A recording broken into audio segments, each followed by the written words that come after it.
Okay, Johnson, excuse absence. May I have a motion to accept that? Okay, second.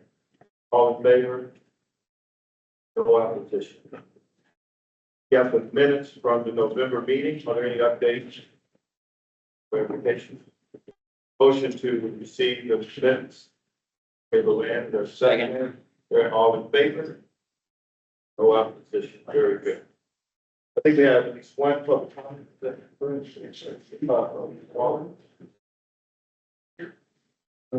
Email that she wanted to do something. Okay. Okay. All right. Now on to our planning commission liaison update. We just have a kind of a relatively quick one today. I think it's kind of one note of concern and one more interesting one is a project that's about annexation. And it was already passed yesterday, if I remember that correctly. Just double checking. And I think just kind of as we're going to roll through those, I just want to take maybe a couple minutes afterwards to kind of maybe talk about the context of what that could mean going forward and, you know, what snack we do have. But I'll let Ben, as always, lead the presentation and rather than tell me.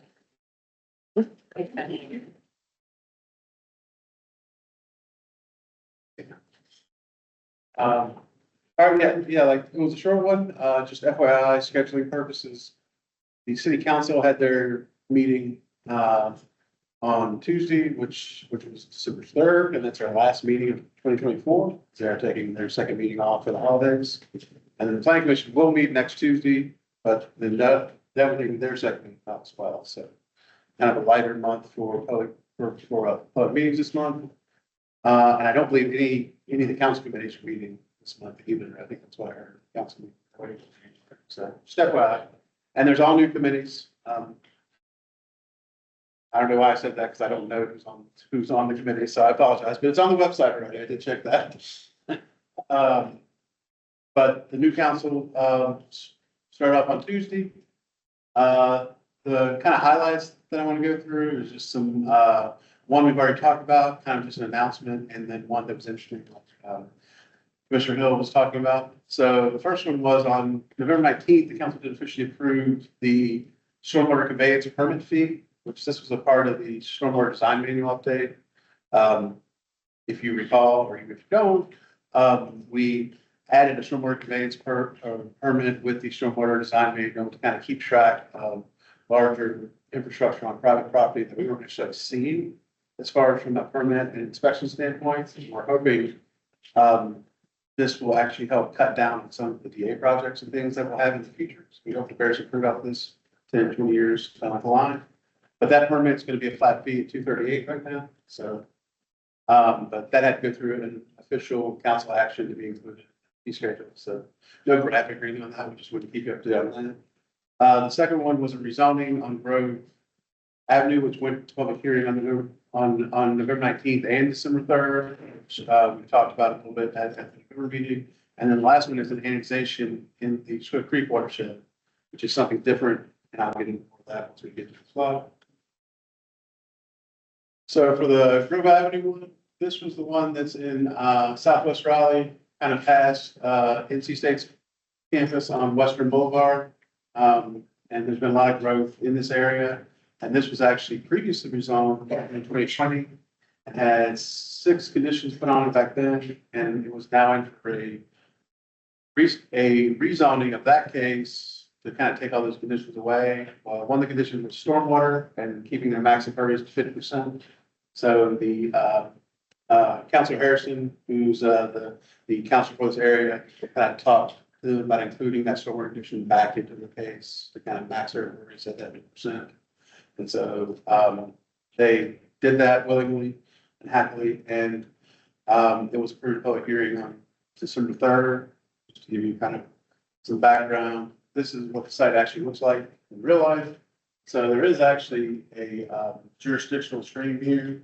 So they've got a buffer that's already going to be here, and we're going to observe a lot of this road space anyway. So the 50% probably wasn't a heavy lift for them, but it was just nice to have that on there because that is stricter than the city code if they just rezoned to R6. The next one is, so this kind of leads me to our next one. This is in Swift Creek, and me and Wayne and Commissioner Hill found this yesterday. Kind of give a little big picture of where our water supply watersheds are. This next case is annexation within our Swift Creek watershed. But these are the three different water supply watersheds we have in the city of Raleigh and in our ETJ, our jurisdiction. So these are obviously bigger, but we just clipped the pieces that are actually in Raleigh's jurisdiction. So these obviously go on larger. We've got the Swift Creek in the south, Falls Lake watershed, which is the one we hear about a lot because obviously Falls Lake is where our drinking water comes from. And the urban watershed, which is just a little bit different, basically the Falls River Bedford area. It's a water supply watershed that was put on by the state after that area had developed. So not exactly a traditional way that happens, but and we are planning for this spring to kind of present to the commission kind of an overview of our water supply watershed regulations, kind of history, how we got here and that sort of thing. So, but this is kind of a big picture to kind of get you guys acquainted with kind of what we're dealing with and what these watersheds look like. The vast majority of the city is obviously in the Neuse River Basin, but we do have these special areas that are very sensitive. So this is the annexation. Like I said, we normally don't see annexations like this because they're usually fairly cut and dry. They're usually parcels that have already been rezoned. They're in our extraterritorial jurisdiction or ETJ. If I use that acronym, you don't know what it is, please flag me and tell me to do better. The annexation brings them into the corporate limits so they can be served waters. So usually how it happens, the property will get rezoned and then they'll submit development plans for it, come in for permitting, and before they finish out the permitting, they'll have to get annexed. That's a council action as well as that rezoning. This is a little bit different because it was brought into the ETJ back in 1991, which is kind of weird. And it was brought in as part of the Swift Creek watershed, but it was brought in R6, which how I have traditionally seen it. I'm not saying this is not how they always do it in the 80s and 90s, but I'm not that old. But how I've seen it, a lot of times they bring these properties in R1 or 2, more rural zoning. And then if they want to develop later, they can request rezoning. For whatever reason, back in 1991, this was brought in at R6 with a few conditions for stormwater, which we now have regulations and restricted when the conditions were in 1991. So essentially, this site is in the Swift Creek water supply watershed. Normally, this would have a 30% maximum impervious area with stormwater treatment. And if you were to go above 24%, you would have to use green stormwater infrastructure to treat all that area. So this area is in a new urban section, which technically could go up to 70% impervious, still with that green stormwater infrastructure treatment. But the developer actually had the soils evaluated on site by soil scientists when they were doing some of the stream work, floodplain soils work. They also looked at the soil types, and the soils don't really support green stormwater infrastructure, which essentially means they don't drain very well, and it also has a very high seasonal high water table. So that doesn't make it good for infiltration devices and things like that, which are essentially green stormwater infrastructure. So the submitted plans now for permitting show a 27.1% impervious area, which, like I said, normally the max would be 30, and this area could potentially go up to 70%, but they're saying 27.1. And just for open space, which is not necessarily a stormwater requirement, it's a 40% of the site needs to be open space. In this case, they are reserved 53% for this specific permit application that they had in place. So there was some back and forth on this one. And just another thing, which I didn't realize till we got into it, because that's how you usually deal with rezonings, you can't condition an annexation either. Like the council couldn't say, yes, we'll annex you, but you got to do X, Y, and Z. You're either annexing it or you don't. So kind of those conditions that were usually with that rezoning didn't really happen. But the case was deliberated on December 3rd, and per the applicant, they were under a pretty big time crunch. That was kind of their last meeting to talk about it. But it was decided at the table that this is a better plan than could be developed if someone else came in and decided to develop it full R6, because they're also capping the density of less than R6. I believe it's 4.5 units per acre is what they're doing essentially out here. So, but there were concerns and valid concerns, because a couple miles downstream here is actually the, Yates Mill Pond, and they have a, area where they're, helping with endangered species of, particular species of mussel that they're kind of, saving this area and doing some great work. So they were worried that more dense development upstream would kind of hinder those efforts, and not wrong in that respect, but we say the, case, that's been designed and submitted for permit does go under all of our, UDO requirements. Unfortunately, if that case were to get withdrawn and somebody were to come back later and submit, there's nothing guaranteeing the 27.1 or 53% of open space would actually be associated with it. If this case goes through the way it is, those should all stay the same. And for the treatment device they have spec'd out right now is a constructed wetland.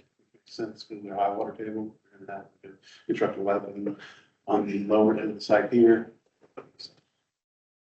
Just to kind of give you an idea of what it looks like now. Same site, they've got a jurisdictional stream here.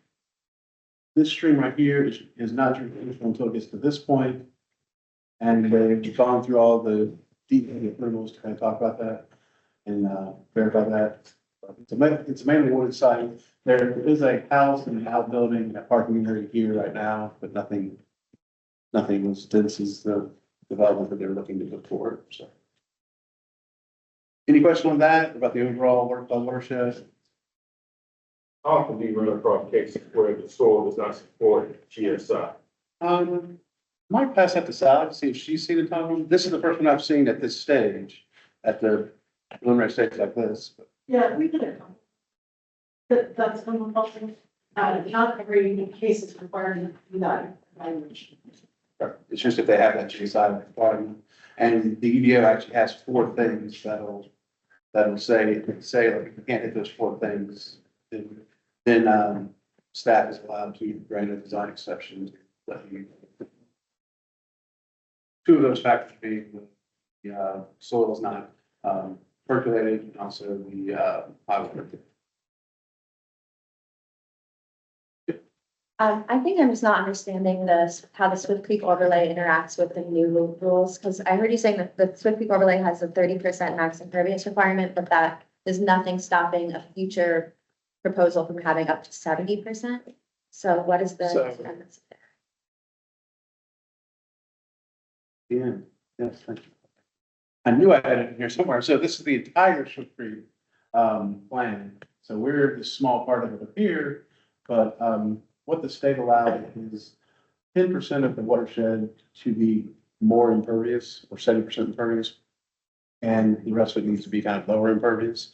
So the different communities that are in, like Swift Creek, back in the late 80s, I believe, set out kind of who got what area. And so that's where that new urban area, which is what Raleigh calls it. I'm sure Cary and Apex call it something different. A new urban area that we can go up to 7%. So it's mainly centered around, for Raleigh, around Gorman and Tryon here, and also near South Saunders in this area. But this piece is kind of capping. Thank you for that reminder. I remember you did touch on that last time. I forgot. So basically, that means that if they don't do GSI on the site, then they still they're not required to keep impervious below 30% because of that new urban area. Correct, yes. So, Thank you. but if they could do GSI on that side and they wanted to go up 7%, they would have to treat it with all GSI. So. Like I said, Commissioner Hill, great idea to kind of talk about this more in the spring, so we'll get into more questions like that. And if you had a specific issue you want me to cover at that presentation about the watersheds, please. I want to go through some of the history of them and kind of how we got here, and then what the different rules are statewide and also citywide. More questions? Yeah. Thank you. Thank you.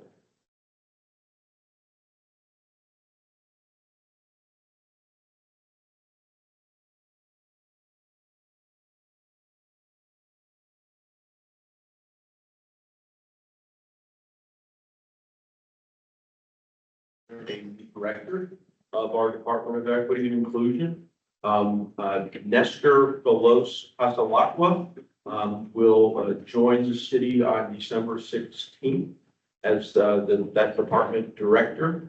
He brings more of a decade of experience in this role.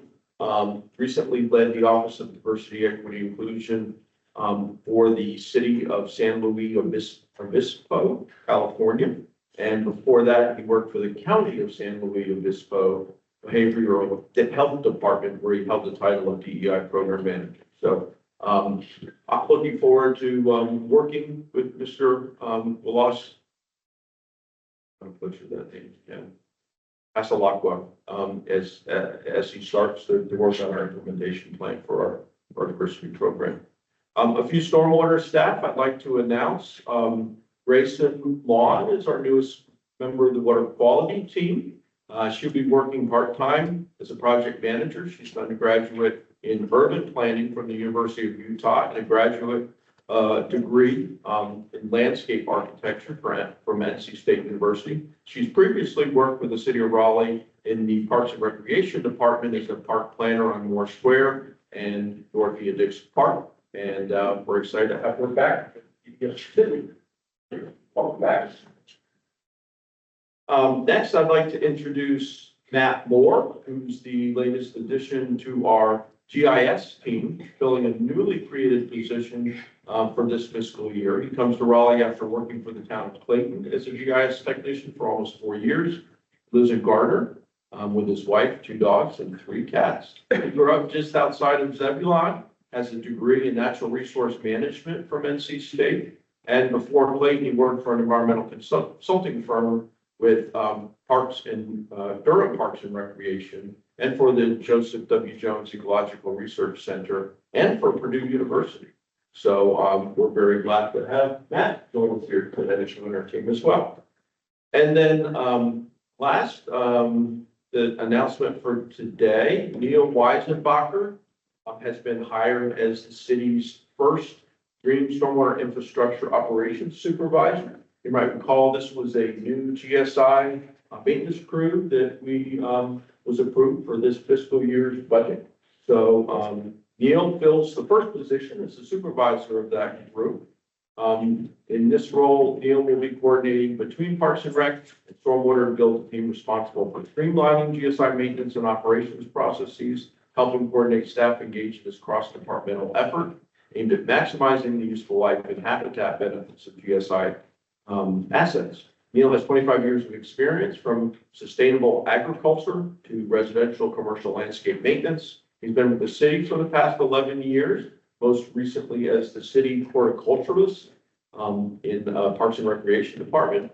And he's witnessed how landscaping maintenance was often antithetical to delivery of ecosystem services when he went back to school in 2008.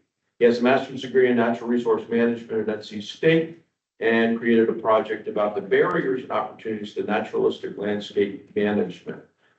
So we are very glad to have Neil with us as part of our team. Welcome, Neil. And that's all those announcements I have. I do have a few high priority topic announcements. The stormwater request for qualifications on all consultant services has closed. We received 30 proposals as part of that effort. Thank you to Scott Bryant for managing that effort. So staff will be going through a selection process over the next probably month and a half or so, and expect in January we'll be making some announcements for those selections. And those will be our next round of on-calls that will be good for typically 5 years would be the contract negotiation. Those on-call consulting master services agreements. We have the state of the stormwater in Raleigh. Last night was the inaugural night, part 1. We had a good attendance. A couple of SMAC members attended. Thank you, Mr. Smith and Ms. Phillips for coming. And a good turnout from the community as well. We had Ted Brown, who's the president of Biohabitats, a nationally recognized stormwater firm with lots of ecological, biological design experience in stormwater, gave a very good presentation with national perspectives on best practices. Yeah, had some nice comments about Raleigh's program being progressive, but also gave us some thoughts about some things that we could consider that are best practices in other areas to continue. So very much appreciate that national perspective. Part two, as you know, is coming up this coming Monday night, where Father Taylor and I will be having a conversation, a moderated conversation that will preview a little bit some of the discussion today. It's an agenda item.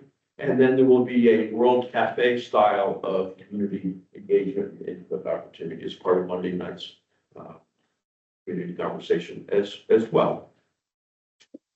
We have the 2025 Capture It Stormwater Arts Contest is underway. So anyone interested, follow the link. We're accepting artistic applications, and as the members of the commission know, who've been here for a while, you all will be involved in the final selection. So that'll be coming up in a couple of months, and it's always a fun part of our program. And then the winners of that contest will be announced at the Earth Day celebration in April as part of that overall program.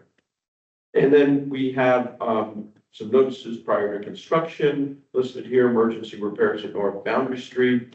We have mentioned that project before. That project is moving along nicely. We expect the construction to be done by Christmas, which is very good news for the residents in that neighborhood. So it's been a trying project, a fast track project, but we appreciate the engineers and contractors who worked on that project diligently to get it addressed very quickly. And then a few other projects listed. The Lions Park Green Stormwater Infrastructure retrofits project will be starting soon.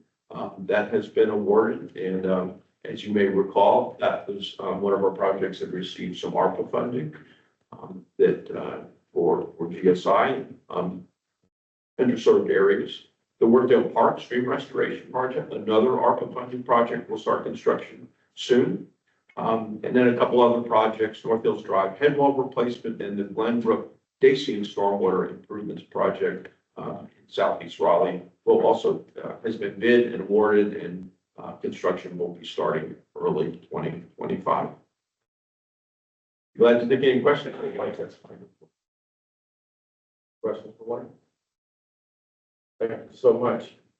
Before Justin comes up, does anybody need any specific information on the 3 rainwater rewards projects? We need to pull any one project to see any information. Yeah. Just quickly, maybe I could overlooked it, but what's the remaining fund again? And I don't have that in front of me. Yeah, it's at the bottom. I don't know if Justin was going to probably say it. It's 286,882. And that takes us to like June, that the fiscal June year. 30th. Yeah, okay, yeah, thanks, yeah. And that's the regular, and then the 100% funding is 73,950. So this is on page 26 of the message. Yeah, I should have just kept my thought. Thank you. We have a motion to approve.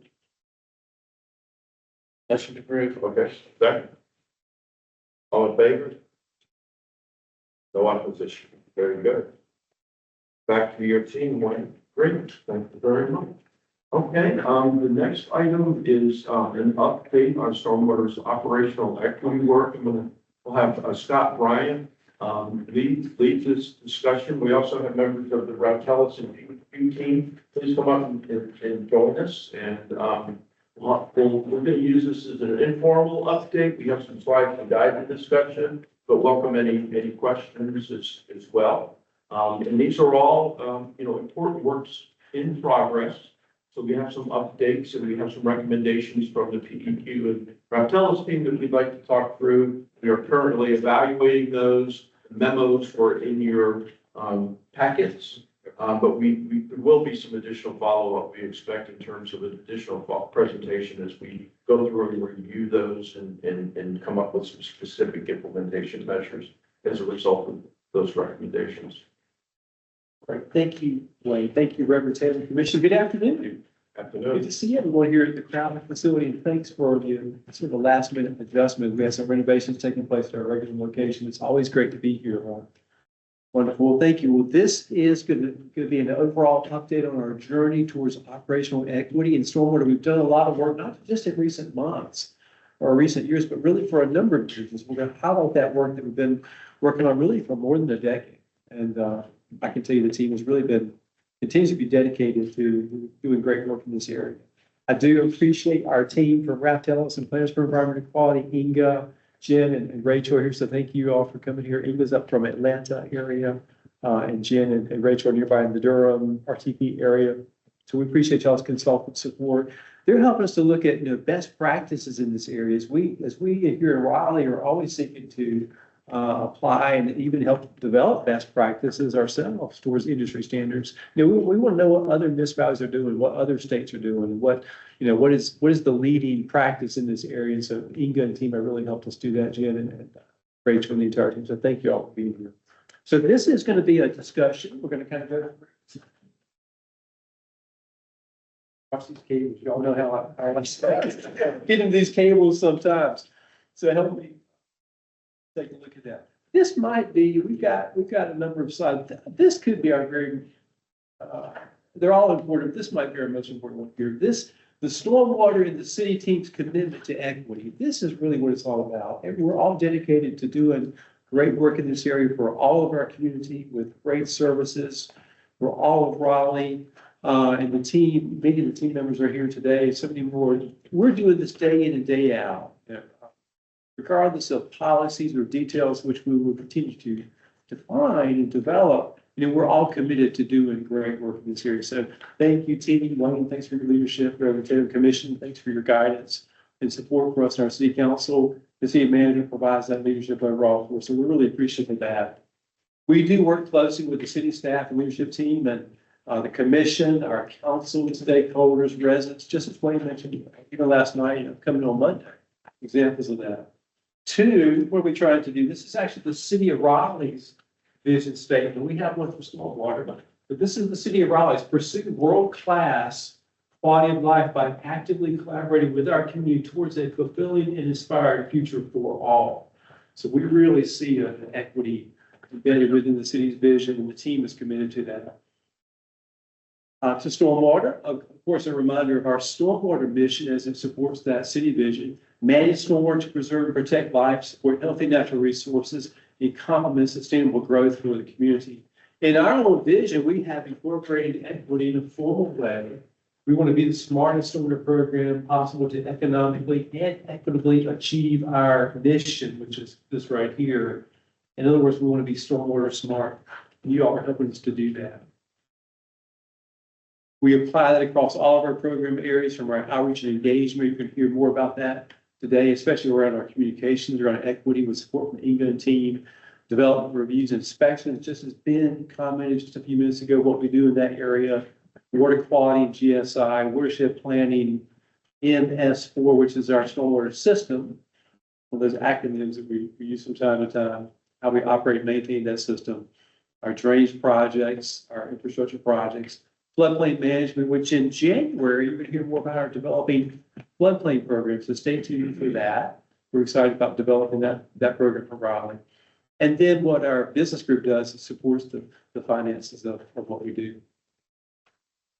So what we're going to do today is a few things. We're going to do just a brief review of earlier program enhancements, earlier meaning even over 10 years ago.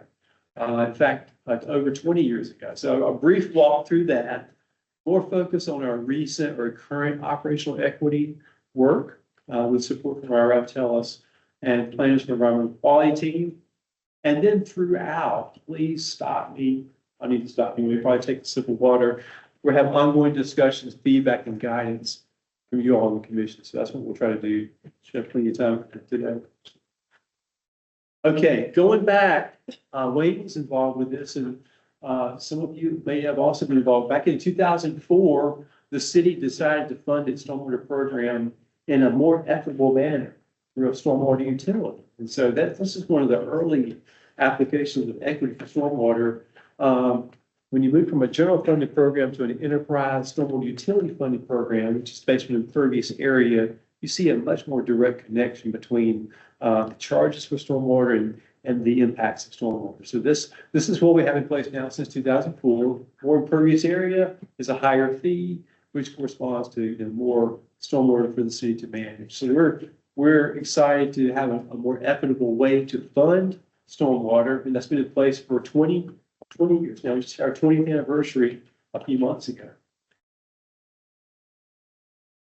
From drainage petitions to drainage assistance, within the last 10 years, we have moved to a 100% city-funded objective program for drainage assistance. Prior, it was a petitions program where we would cost share with residents on prioritized improvements, which was a very good program, but we're excited to be where we are now, which is a 100% funded. We look at priorities citywide and we do the highest priority projects. Those come to the commission for approval and then we implement those. So this is another early improvement.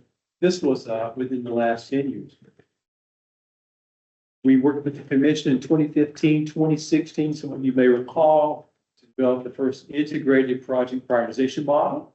And these are the 9 main factors here. We won't go into great detail on those, but this really set the stage for what we're doing today. Developing projects and recommendations based upon objective technical priorities for the community, and then bringing forth projects to use the funds that we have, whatever funds we may have, towards the highest uses for and needs for the community. So this was an early step in that. Some of our current work, now recall this is 2015, 2016. Some of our current work is to more formally embed equity criteria into this model. And here's what we're thinking. We're at a point of reviewing this with our city equity inclusion team, with your commission, with our consultant partners. But essentially, we see this having several components. A technical component is 2 main components, a technical component and then an equity component. The technical component also has a safety criticality component. So the basic idea is we look at any potential project need, water quality, quantity, ideally an integrated project. We would score that, if you will, in a technical sense. What are the flood depths, the flood frequencies? What's the condition of the infrastructure? These more technical factors that are very clear, get a technical score for a project. And then with city leadership, SMAC input guidance, overlay or insert a factor of some appropriate weight for equity considerations. So that technical score will be adjusted by a equity consideration, all subject to a safety criticality consideration. But that would mean that the highest safety critical projects will always move forward as a priority. So that being said, we're going to keep that in there as an important caveat. But this is what we're thinking currently. Raftel's team, any maybe quick comment? I know we've looked at some considerations around the Wake County Index as well as EJ Screen. We've done some evaluations. We put some tentative weights on things. We're not ready to suggest weights currently, but any thoughts real quick on this? It's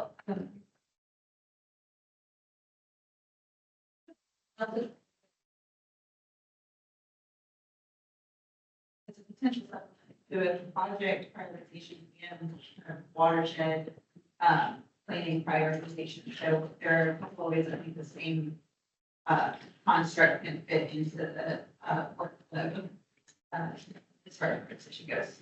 Go ahead. Yeah, I think just to add on to that, we've looked at these factors both on the smaller census block level that makes up the drainage basin and on the drainage basin level. So as Jen said, we have those factors that you can see both for the watershed planning as well as for project prioritization.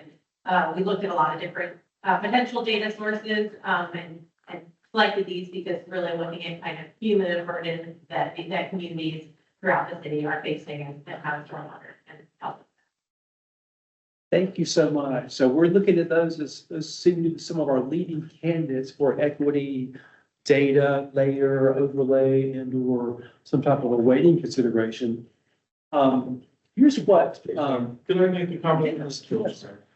One other item to mention here, the city has been working on its own environmental justice overlay layer that may be applied more citywide for these types of prioritizations and weighting programs. So that's been one of the things that has been a little bit in limbo with a gap at the leadership of the Department of Equity and Inclusion. So honestly, we've been a little hesitant to move forward with this and not wanting to get ahead of the city overall in setting a precedent that the city may not want to set yet with the development of the city's own equity index tool. So I'm excited now that we have a new director. We plan on engaging the new director and having the conversation and either getting feedback, hey, this looks good. Go ahead and move this. This is going to be consistent with the direction that the city would like to go, or a more definitive, let's wait until the city gets our own index finalized so that we can be consistent with how stormwater is doing this and how transportation is doing this and how parks is doing this and the other departments that have similar capital improvements program planning tools and priority models. So that's kind of where we are. This has been honestly in limbo a little bit, but that's why we've been waiting. Just gonna ask one other thing. I'm with the state and we're having conversations now about, with the change in federal administration, there are gonna be some websites that'll just be taken down. So the screening tool may be gone. So it may be, I think you want to get with your GIS folks and have them download the direct link so that, not to be an alarmist, but, you know, it's just what we're being told. So we're looking to be sensitive to this. Thank you for the feedback and thanks for all of these comments. You said this is a work in progress. We want to continue to lead this area. It probably wouldn't be a perfect normal curve, bell curve, if you will, but if we were to plot out all of our various stormwater projects, it would probably look something like a bell curve. The majority of our projects, they're very close to our scoring. You've seen that in drainage assistance for sure. You've seen some of that in the rainwater rewards because of the integrated model. You know, the prices are similar, going to score very close. There's always going to be those prices that are ultimately safety critical. You've seen some of those. We've talked about some of those even today. Those will move forward. That would be the safety critical ones that would always move forward. Then there's going to be those others at the other end of the curve that are relative. They score, they qualify, but they would be relative low priorities. All things that's considered, those will probably continue to stay there. It's those ones that are in the middle. Is what we're talking about with the adjustments as we determine with city leadership for equity. You know, where they would still be in the list, but would they move forward? Would they move backwards? You know, would they stay the same? That's what we're talking about. That little delta.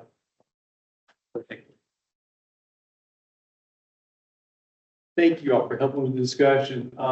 Some of our more recent ones, and we have our team leaders in all these areas.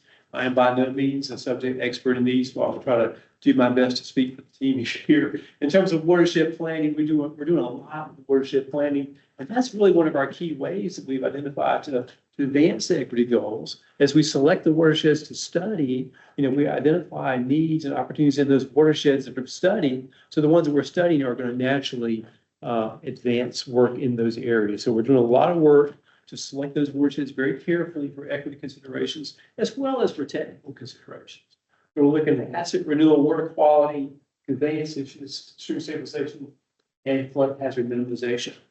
We have solved this one, by the way, and this is an opportunity here that's been approved. We have voluntarily acquired that property some time ago. What we're doing is essentially looking at technical data, which watersheds are in need of updated studies, along with equity considerations. And we can go into more detail on that if you'd like, but essentially these are our more recent watersheds here that we've identified for either completed the study. I think Harris might be green, it's been completed, the future identified in blue, and the current studies in progress are in sort of a red shading. If you overlay those. Sorry, can I comment on that one? Yes. So to me, this is one of the most important ways that we can make our our program more equitable in terms of how we, establish our capital improvements projects and priorities. You know, we have, as we've mentioned previously, we have gotten away from using complaints as a driver, right? We know complaints are not distributed equitably. Some neighborhoods complain a lot more. Some neighborhoods have complained in the past and nothing's happened, so they stop complaining. So complaints are not an equitable way. So the new and better way of identifying projects is through our watershed planning studies, so that we can proactively go find the issues that are out there, not sit back and wait for complaints in order to put them into our CIP, our capital improvements planning model. And so by using equity and vulnerability maps and disproportionately impacted areas, those indices, to drive where we are focusing our watershed study, that in effect, in my mind, helps us be more equitable with where we are seeking out those projects that may have fallen through the cracks because people haven't complained. Okay, so that's the goal here. And if you overlay, it's kind of in the shadow there, but much of the most vulnerable areas are in South and Southeast Raleigh. So you can see a lot of the focus has been downtown because of a lot of that's aging infrastructure driven. But we're also looking at the vulnerability maps. Marsh Creek in Northeast Raleigh also has a lot of disproportionately impacted populations, and then South Raleigh as well. So we are definitely looking at the technical criteria, but also, as Scott had said, weighed in these vulnerability factors in terms of determining where we are looking for capital improvements projects to put on our list. And then the other elements related to this, which we've been talking about, this private infrastructure inspection program is very much risk model driven, and that will be focused where we do the watershed studies first as well. And then the other aspect of what we're doing is the citywide stream bank erosion LiDAR study we mentioned from USGS.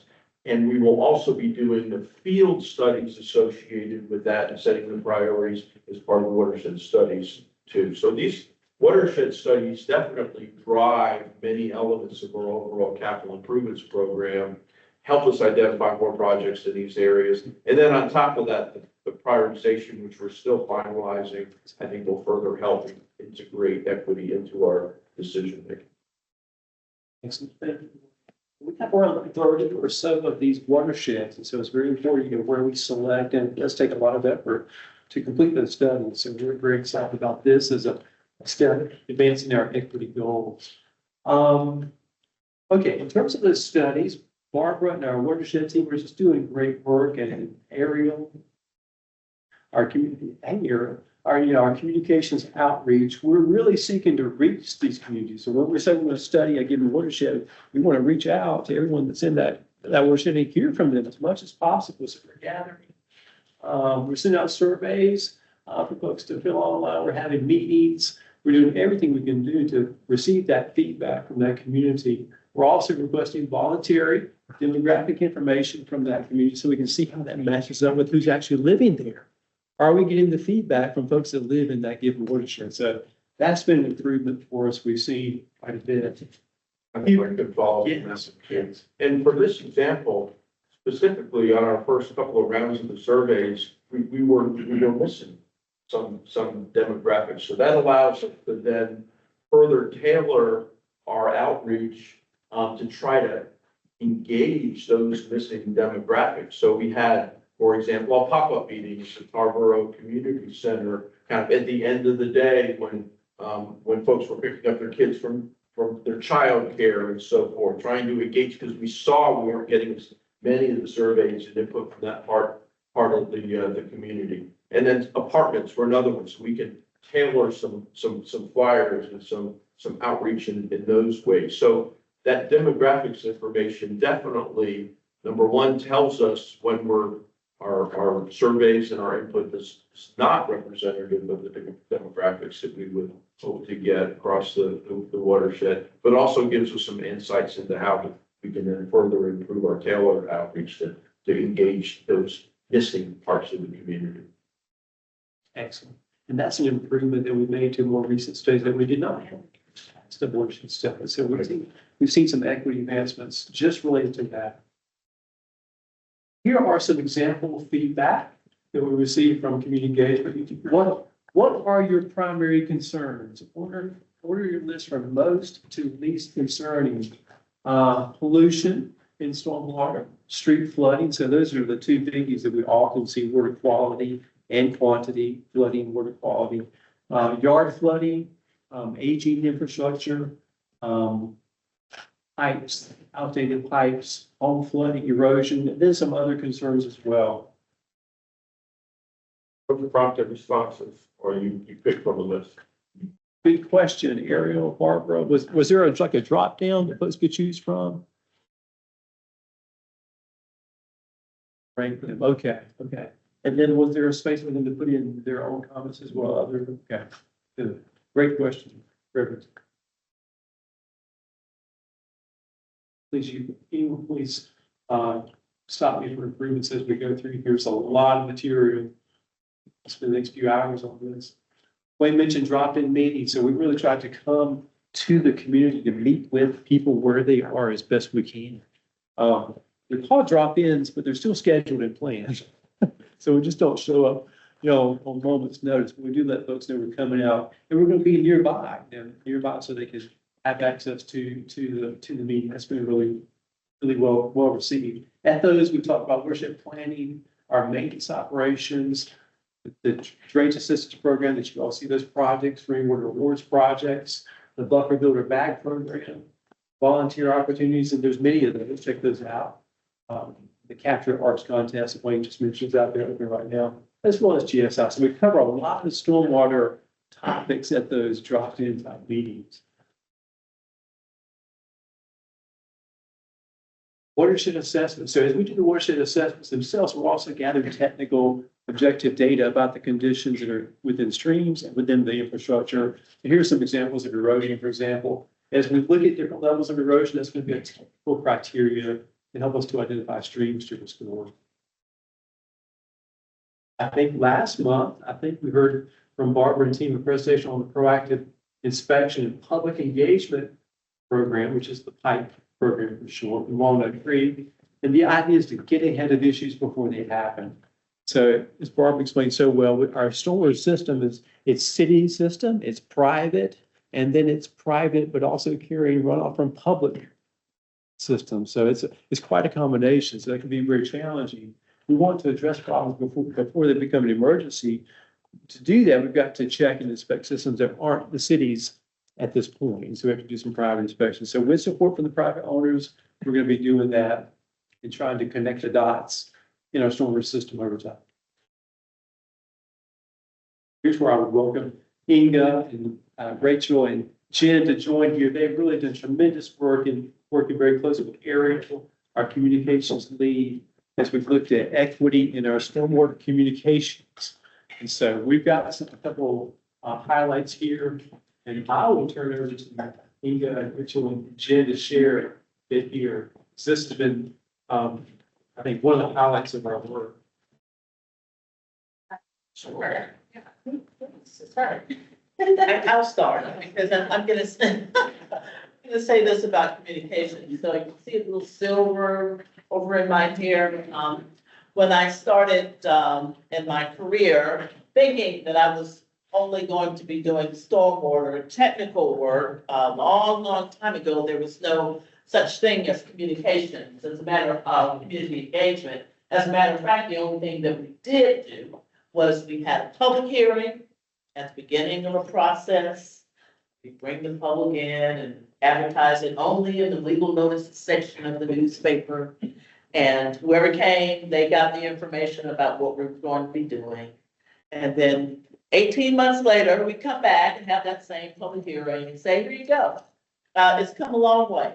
And I want to say, working with Raleigh, Raleigh Stormwater Group, they have really grasped the importance of engagement and what that means for everyone, and reaching out to different perspectives on what people think about stormwater, what their experiences are. And they're always really, really different.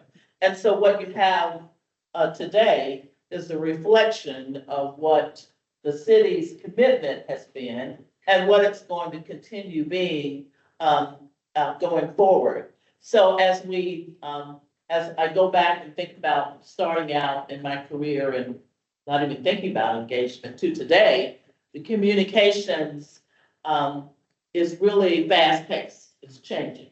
At that time, there was no such thing as a website, definitely no social media. Everything was on paper.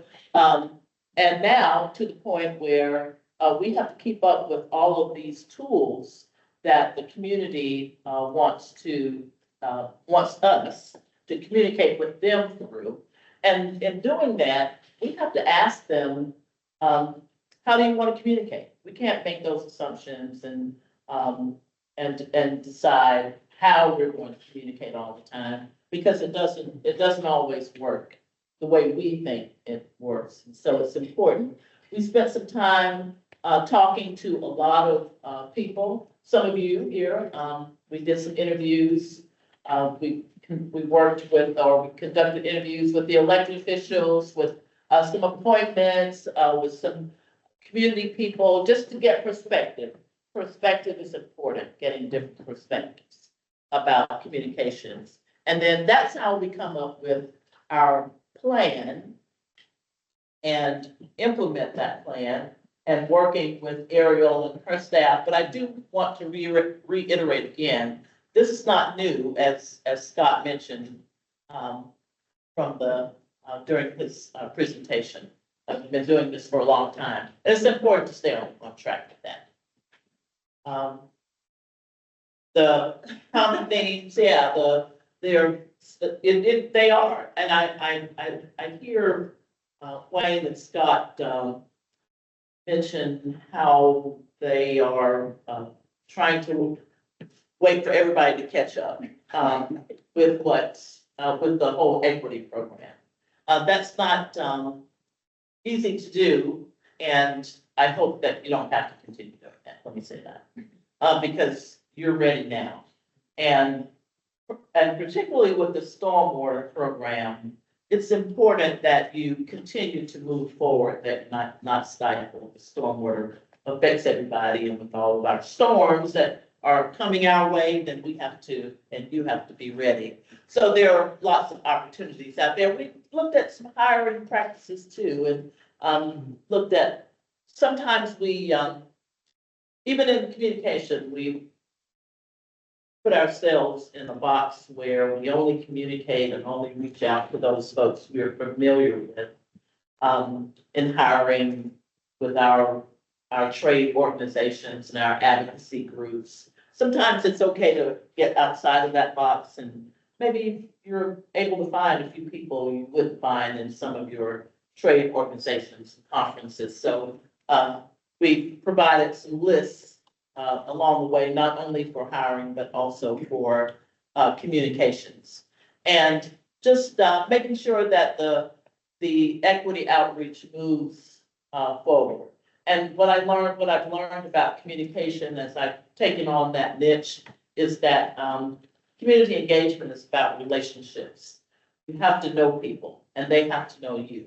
And when a problem arises or when something happens in a community, it's important that they know who to call, who to reach out to, and vice versa. If there's an issue in a community that you've seen that they may not be aware of, then you need to call them. So it's always about relationships and knowing people. And so that's a little bit of That's so perfect.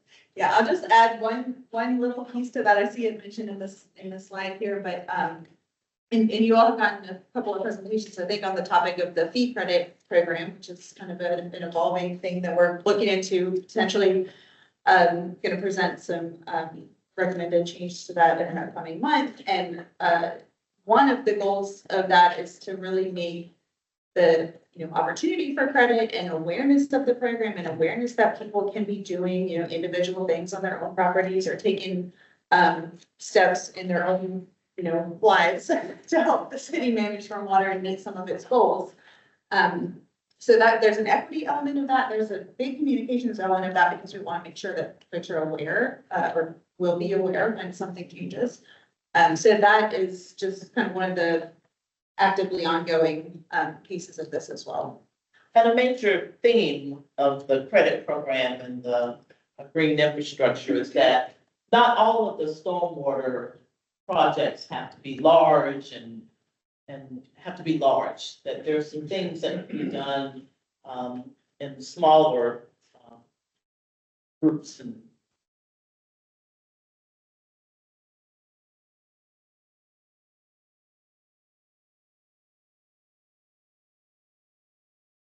for, but that's a major theme when you're educating people about stormwater, that the projects are not always going to be these big pipe replacements and And you can make a big difference. infrastructure, and you make a difference with the green infrastructure. It can be very aesthetically pleasing. And so we look forward to making sure people are aware of that and that they recognize it in their community. Sometimes they don't even recognize that it's a stormwater fixture. Yes. Very good. Well, thank you all so much. And I just want to acknowledge great work from your team, and you've worked with us. Even writing the scope of this effort was really a journey. What's operational equity for stormwater in City of Raleigh mean, and with our city goals, and kind of working through that and continue to do this. So thank you all so much. And Thank you. We appreciate working with all of you. Absolutely. And are there any questions? Question, just from my understanding, so when you said you were waiting on others or something, I'm not sure what that refers to. Yeah, so let me talk about this. There's a lot of these recommendations. We don't have to wait. We are implementing, we will continue to implement. The one specific area that I was kind of said we're waiting is this capital improvement prioritization model, where we're going to take our technical model, where we score projects and rank them and have some type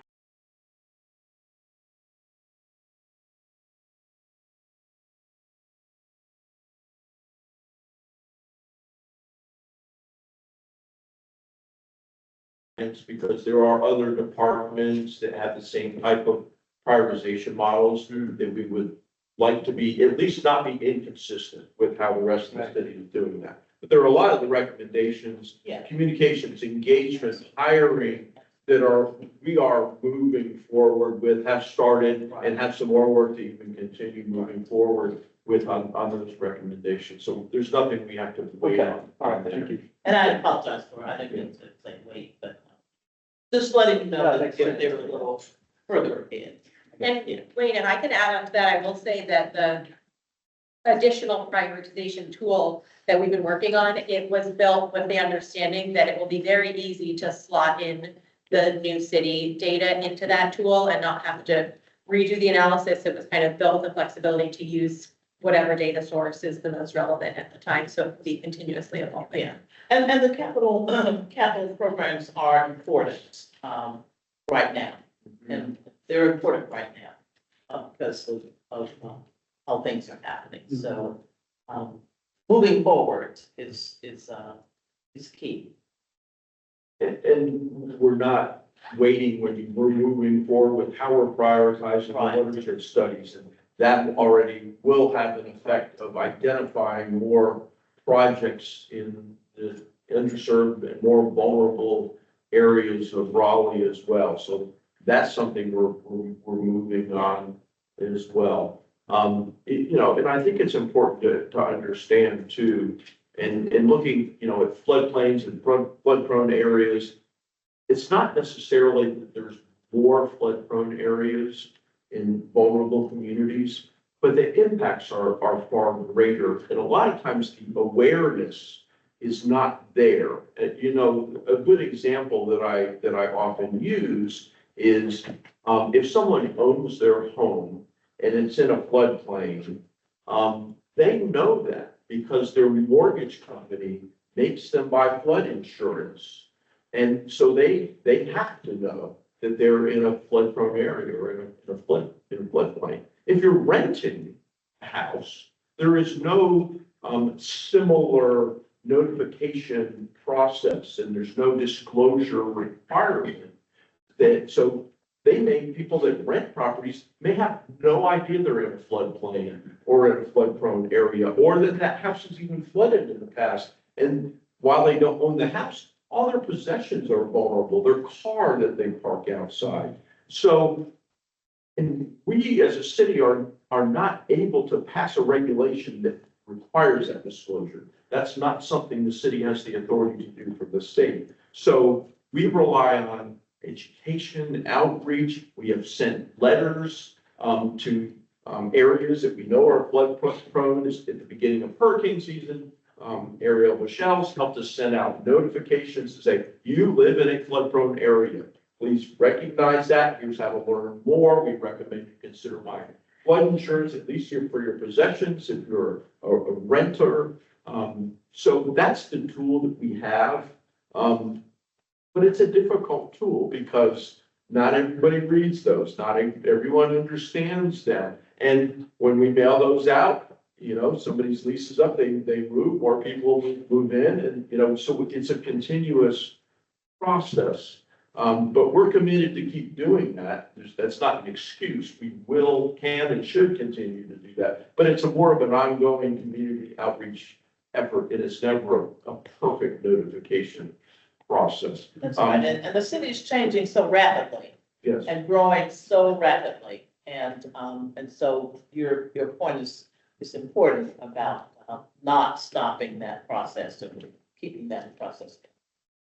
I think one thing that I've just sort of been thinking about is how Raleigh's sort of mapping system will be different than the EPA or DWR's sort of, underprivileged block community mapping system. And I think one thing that I keep thinking about is that, our city could do a much more granular approach to that. I know those blocks are kind of like pretty broad, and especially in places where we've got a lot of gentrification happening, you have to be more granular when you're looking at that sort of stuff, because easily you can overlook, households that would qualify if you have others that have moved in that wouldn't. And so I really appreciate that example. I think that was really helpful for me to hear, like renter's insurance, versus being a homeowner and knowing that you need to you living in a floodplain. And I think one of the other things that comes to mind is just, do you have resources to leave if you need to leave? Do you have education or access to education to know that floodwater is toxic? And, all of those pieces too, I think come into play. So this is really helpful to hear.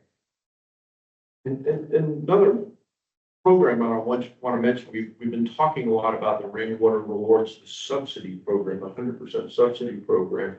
And we've recently gone through a city audit of that program. And one of the comments that the auditor made was, we've been only requiring self-certification of income. And the auditor says, you need to do more than that. So we said, okay, that's an administrative difficulty. However, I think the insights on that is, hey, there are other city programs that have these types of qualification processes. Let's piggyback on those. Raleigh Water has a utility assistance program. Let's piggyback on that. Housing and Neighborhoods has a program to help identify folks that are eligible for their program. So actually, by going through that thought process, I think it expands our ability to reach more people, because sometimes somebody might go to Housing and Neighborhoods, but then we can be connected to that and say, hey, here's the other things. Did you know you're eligible for Rainwater Reward Subsidy Program? Or same thing with Raleigh Water.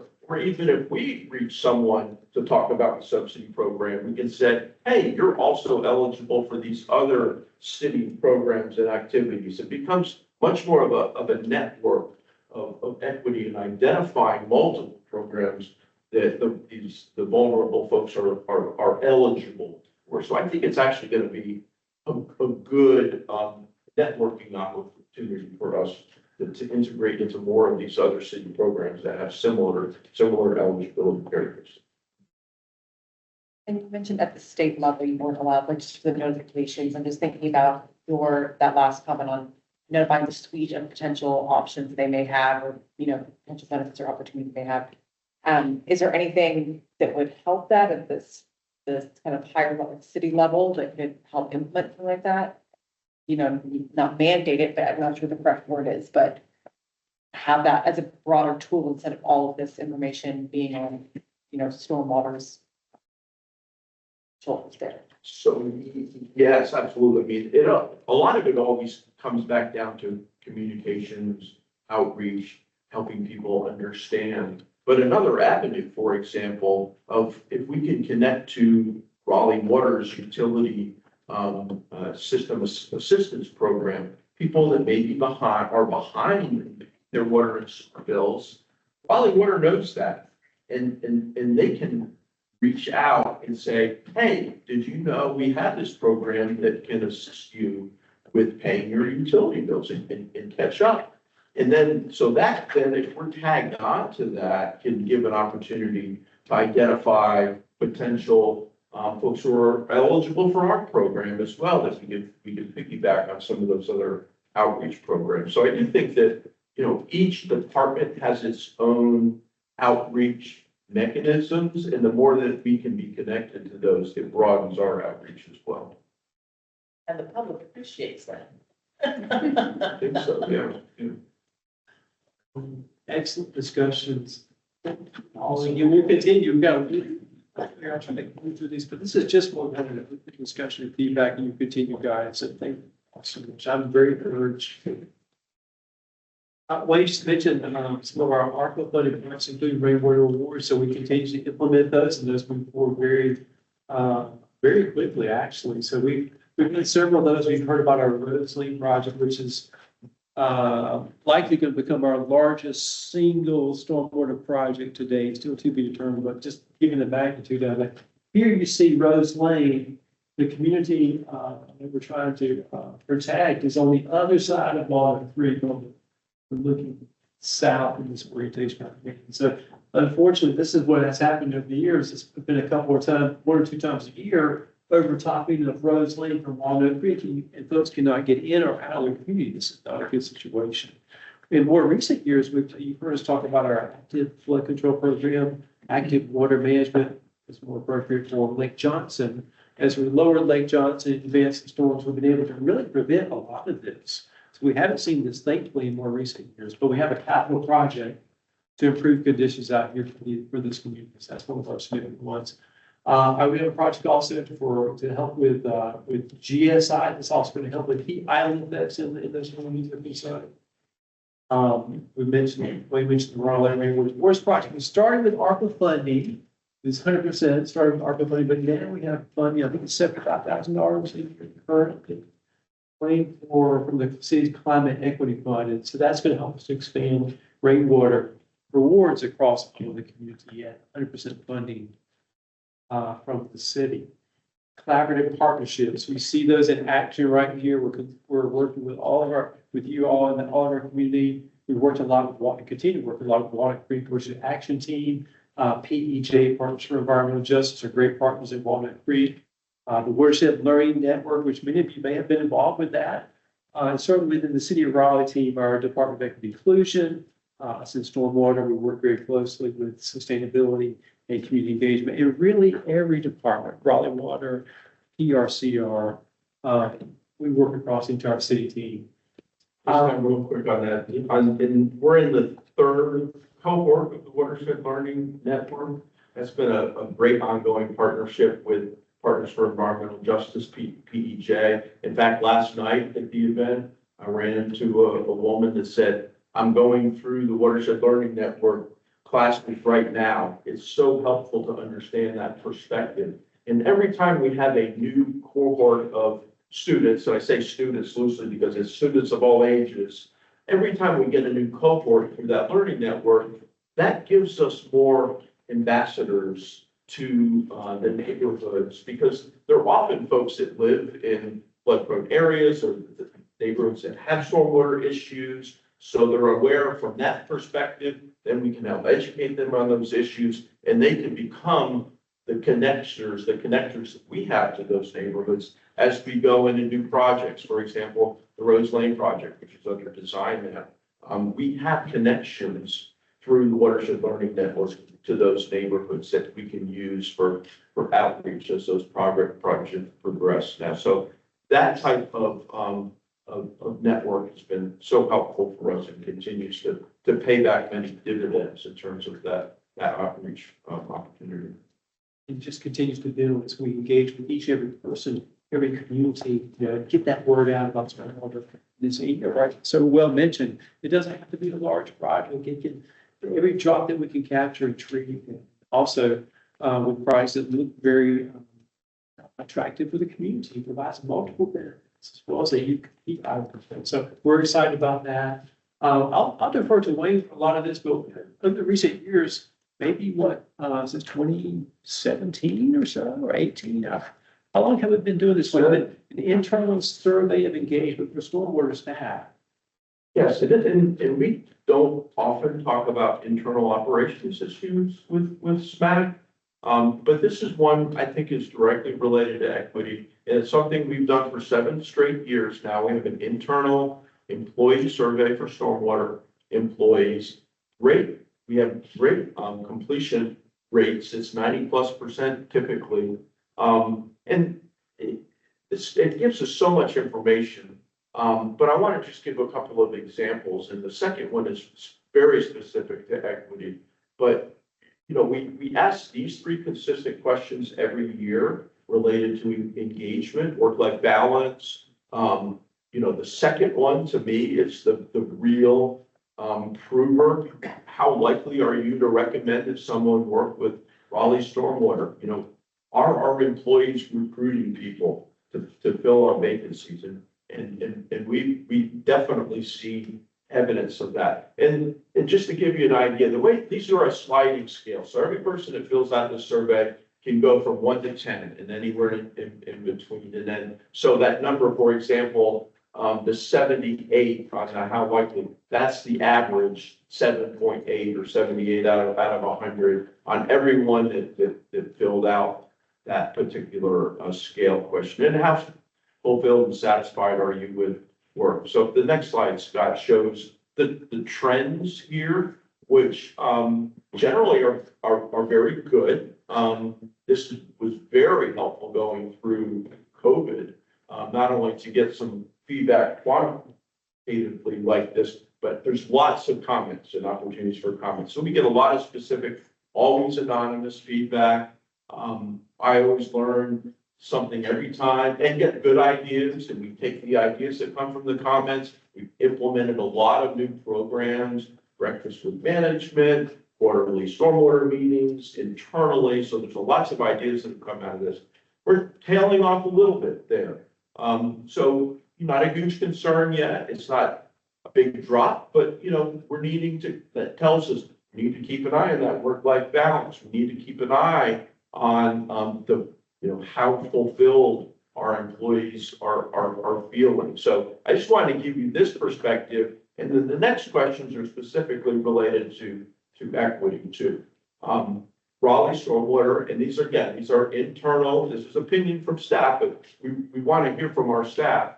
Raleigh Stormwater considers equity and inclusion in how we hire, considers equity and inclusion in how we treat and recognize employees, and then considers equity and inclusion in how we treat and serve our customers. So if you go to the next slide, Scott, it's the trends. We didn't start asking these questions going all the way back to 2018. We added them in 2021, but now we have 4 years. And so we've seen generally good trends. These are a little bit tough to interpret because, it's only stormwater employees, which we generally get good response, but we probably get about 70 responses. And it's a sliding scale. So you have to be careful. There could be a small segment of our employees that are really, really unhappy and everybody else is super happy. Or, some people most people are pretty happy. So you need to interpret it carefully like that. But I see the trend up to say, at least our employees see us talking about equity and inclusion. They're seeing us look at it more carefully. And we have made some changes organizationally in terms of succession planning, job opportunities, growth opportunities. We are trying in terms of hiring where we're advertising. I think we've got some suggestions from AEQ and Raftellus that would even help more, that we can do a better job. But this is something that gives us a baseline too, and we're gonna keep continuing to work to improve this as well. So, you know, this is a way of keeping track of where we are, because we definitely want to continuously improve.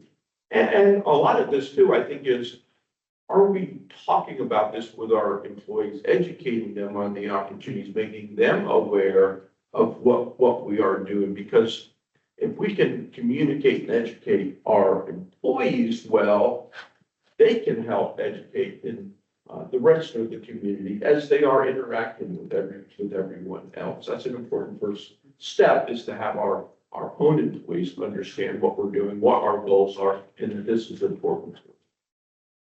Thank you, Wayne. It really points back to that very first slide. All the team, every day, day in and day out, doing their very best. Their work, whether it be regular boards, DA, or finance, or admin, or whatever we're doing, we're all contributing towards the overall goal, advancing the mission vision. So I think we're just about there. In fact, we're there. We've had open discussion throughout. I thank you all for that. And thank you, Raftellus, for the EQ team, and thank you, everyone, for being here. We're continuing on this journey. As Wayne mentioned, we've already implemented a number of things, and we'll continue to do that and improve. We'll get some more formal guidance on our prioritization model, and be ready to integrate that in the relative near future as well. With this, any final questions or comments from today? And you'll definitely hear more from this effort going forward as we continue to improve. One just word of gratitude for all this work. I remember around this time in 2019, when we began having these discussions. So to be here and to see it actually come to fruition, to see that stormwater staff is already a leading edge, and of course there is always some growth. It's good news. And as I've said it when I was spoken to the city council, of my 4 years of being chair of SMAC, this has been my top priority. So it's good to see that we're here. Gratitude to the consulting group, Raftellus, BQ, for all of this good work. And I, as chair, feel good about this because it shows the work that's already embedded in how the leadership of stormwater operates, and it also has growing engines. And we boil all of this down. It's all about engagement. Now, how can we engage as many people in the city as possible? And so if there are people in the city who are not being engaged, that's problematic. And what is very visible here is that this can be a roadmap to help engage as many people in the city of Raleigh as possible. So much for thank you, Commissioner. All right, thank you. That's still on you. And I get asked for your help. Yeah, let's do it. Please do it.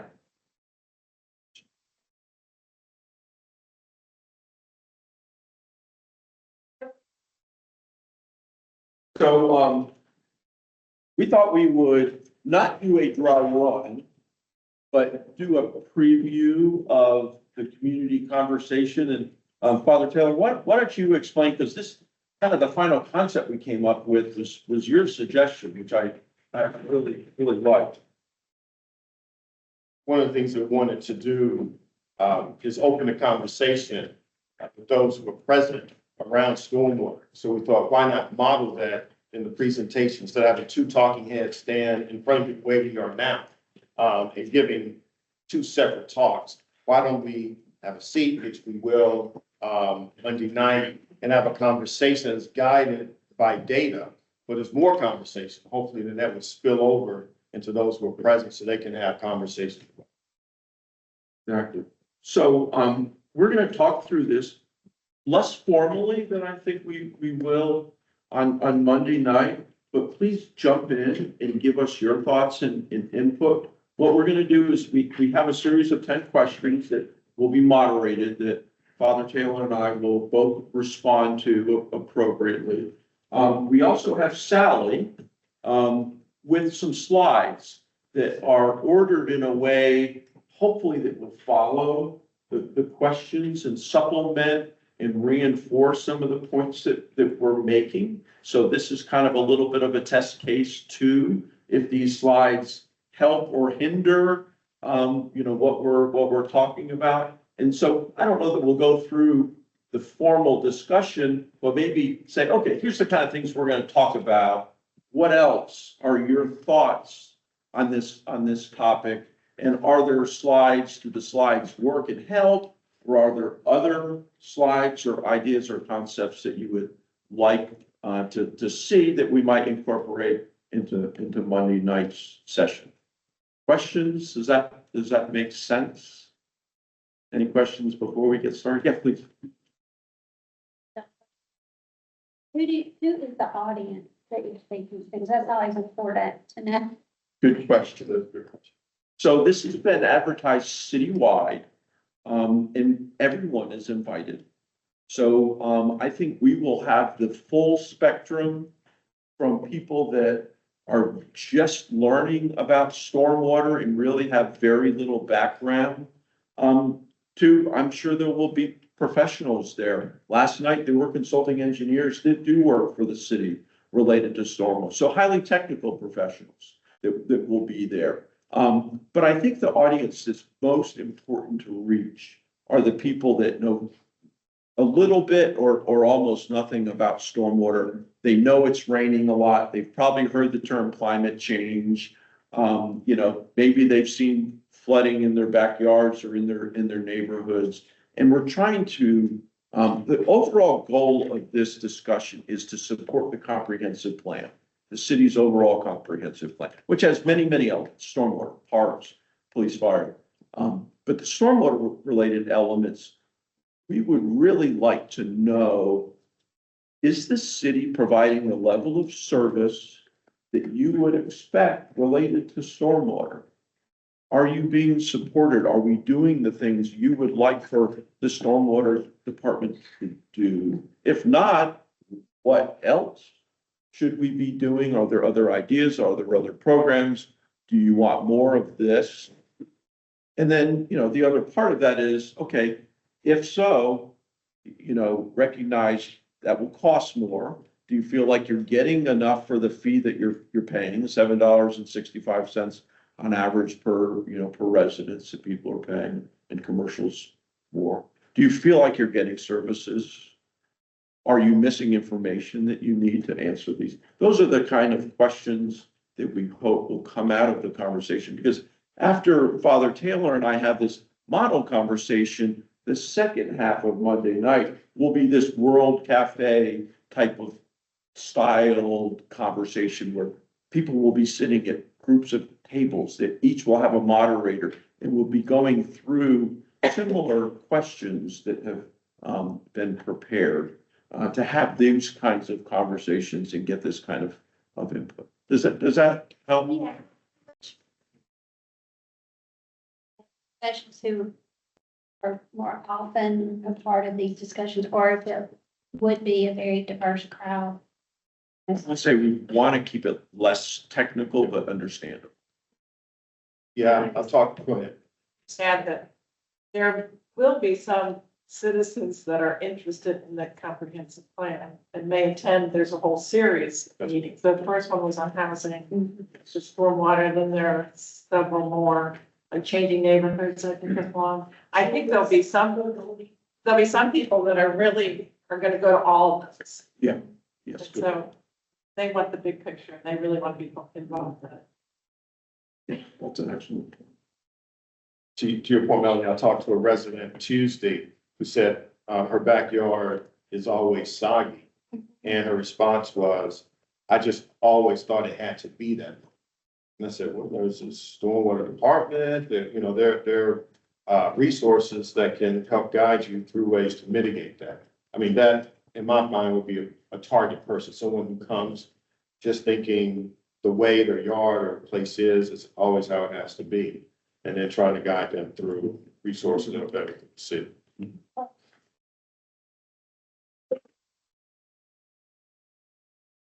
Sure, if you've got it, I'm going to, but yeah, please go ahead, Stella. All right, for those of us who are not stormwater engineers, could you give us a quick stormwater 101?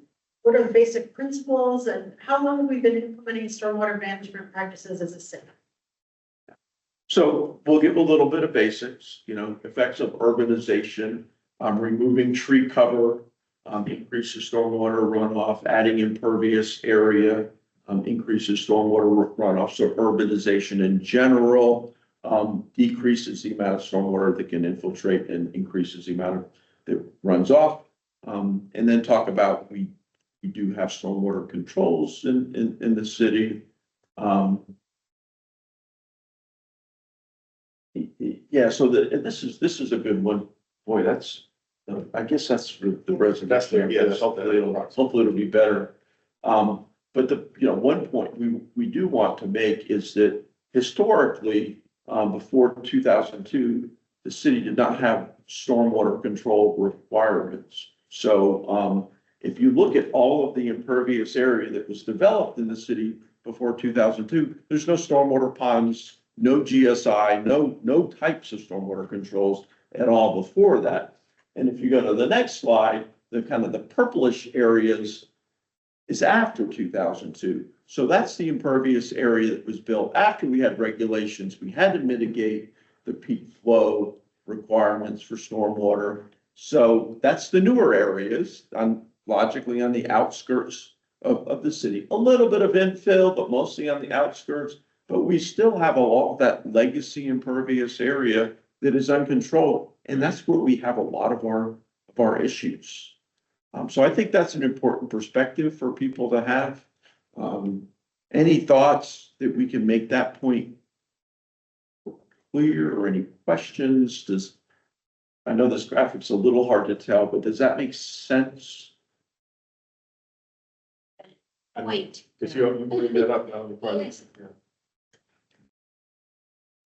Question that comes up for me is, thinking about the comprehensive plan, which is so much about planning, for future growth, does it, I know, I guess in some lenses, logically, it makes sense that the future impervious growth is in the outskirts, but I guess some would argue that maybe that's not ideal. And then maybe we would want to, focus on creating more infill. So I just wonder about framing that differently, to avoid, assuming that sprawl is what we're talking about here. Yeah.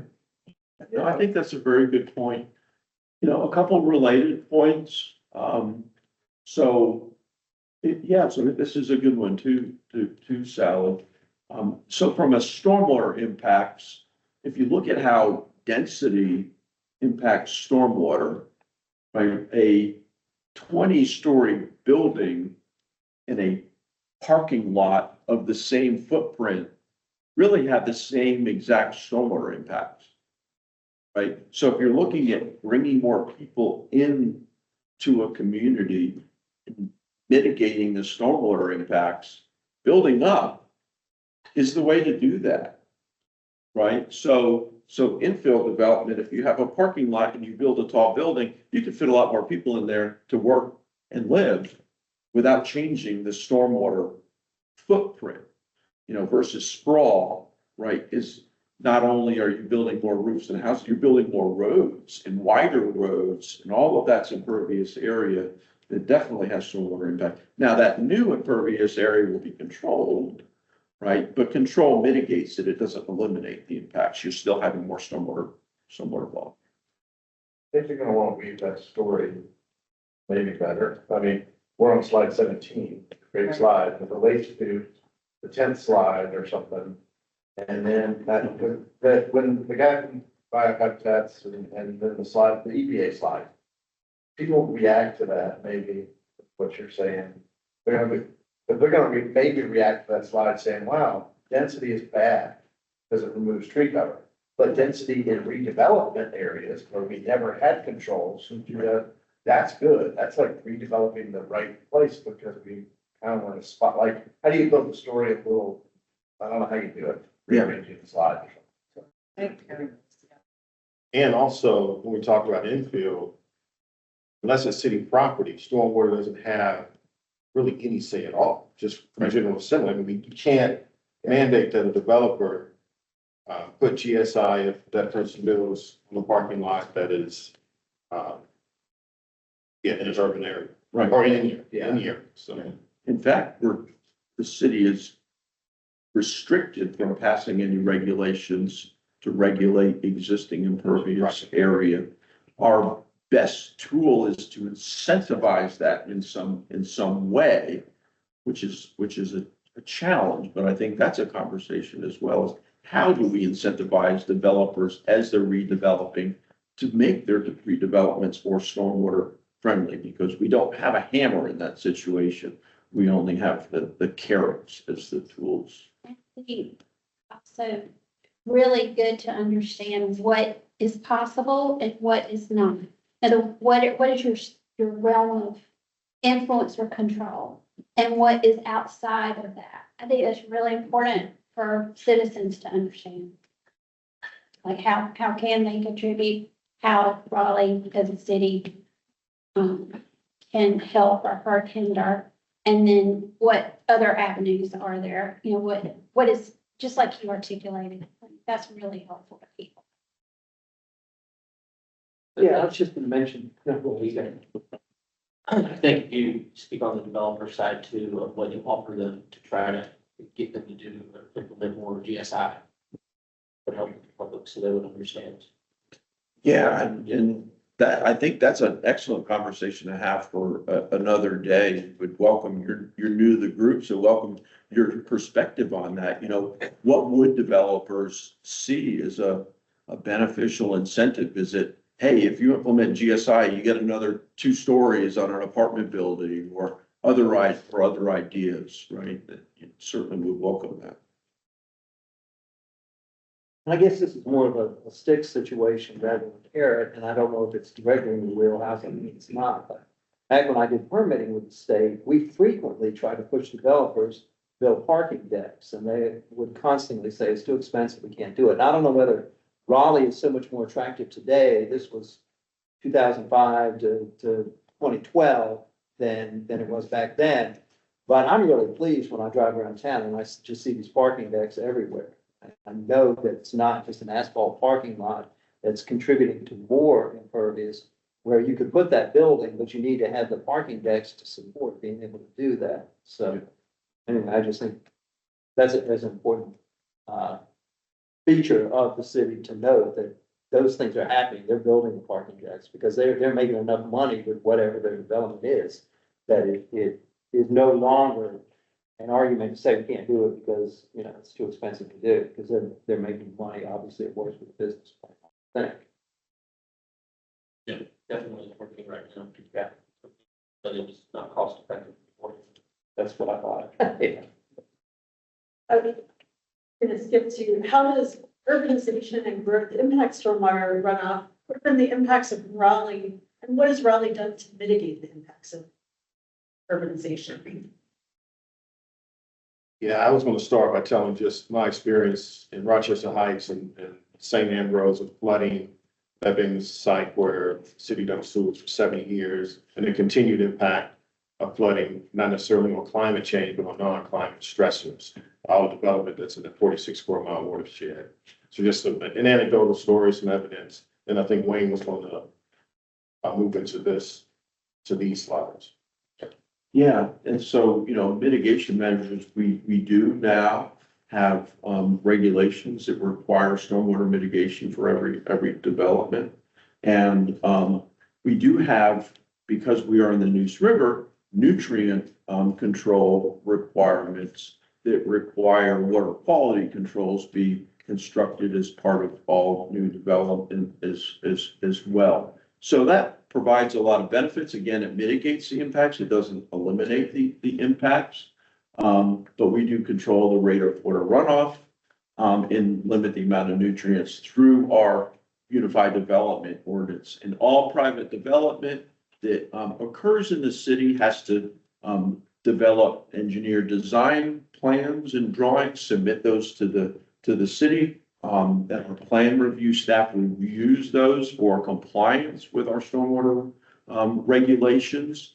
And then, once those are approved, as that construction is taking place, we have inspectors that also go out and monitor that construction to make sure it's done in compliance with what the improved plans say, as well as meeting all other erosion and sediment control requirements, silt fences and sediment detention ponds, and those types of measures to make sure that that sediment that's opened up and created barren areas during construction, that sediment doesn't run off during a rainfall event and have downstream impacts. So those are all control mechanisms that we at the city help use to mitigate the impacts of that development during the construction and then after the construction as well.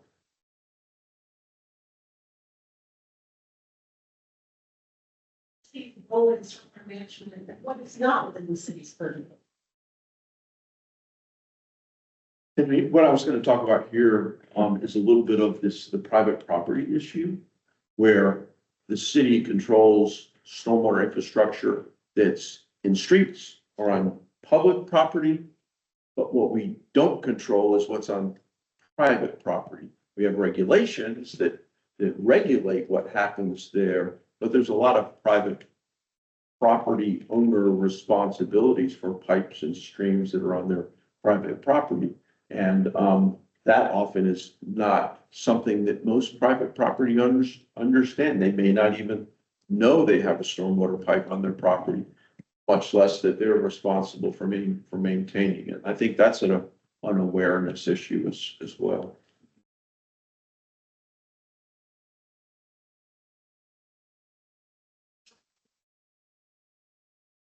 Give an overview of SMAC, talk about the group of volunteers that meet monthly.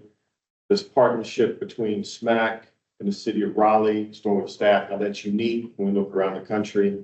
How it is SMAC that really sets the budget, the priorities, the work plan, that we make recommendations to the city council. And so it's really this collaboration between volunteers, SMAC and stormwater staff that continue to make stormwater possible in Raleigh.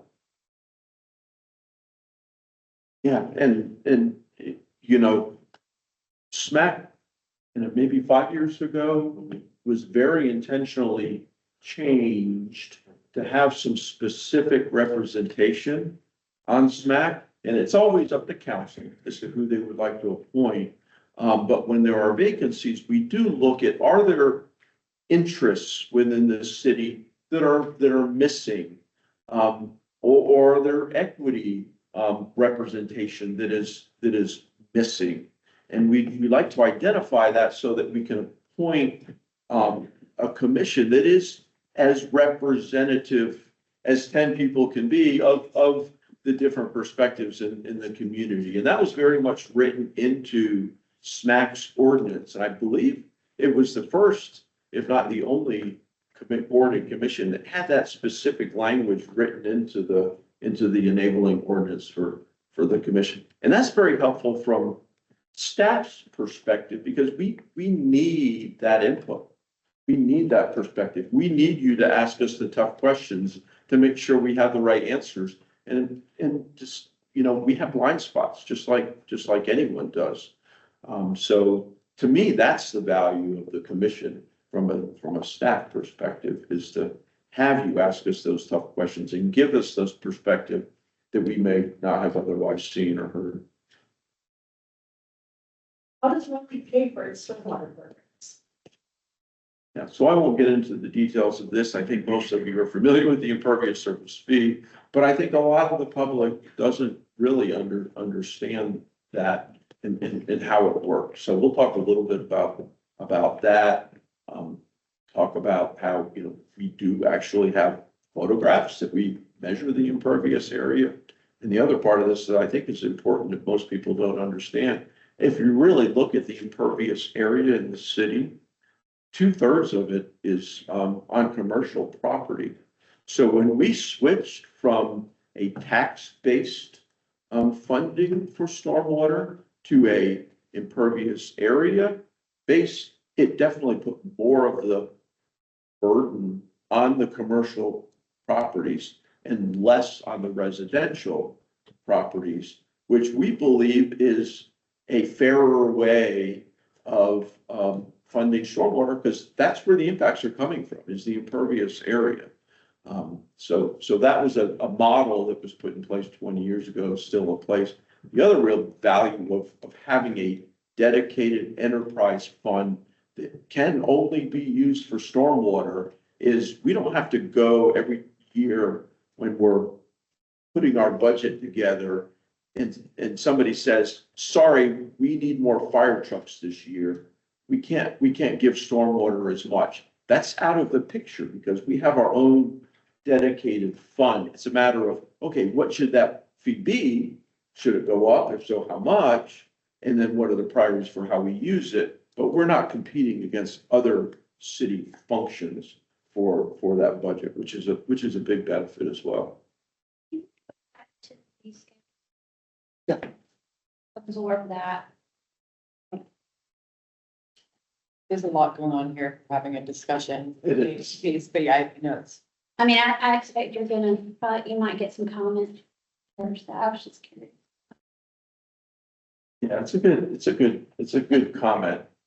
And there is a lot going on, and it's really this is even just the residential part of the table. The commercial is basically measure the actual impervious area and bill based on how much impervious area there is on every specific parcel. So that's the bottom line. Maybe we can, maybe we focus just on the example of the graphics. One other thing that might be helpful is just expressing kind of like, because I think that last one with how much commercial versus residential is really helpful. I wonder if breaking down, this is more work for y'all, but the tiers, percentage of residential that falls under each tier, so people get a better understanding of who's. Yeah. Yes. Yeah, we've got a pie chart of that too. It's mostly tier 2. It's mostly within residential.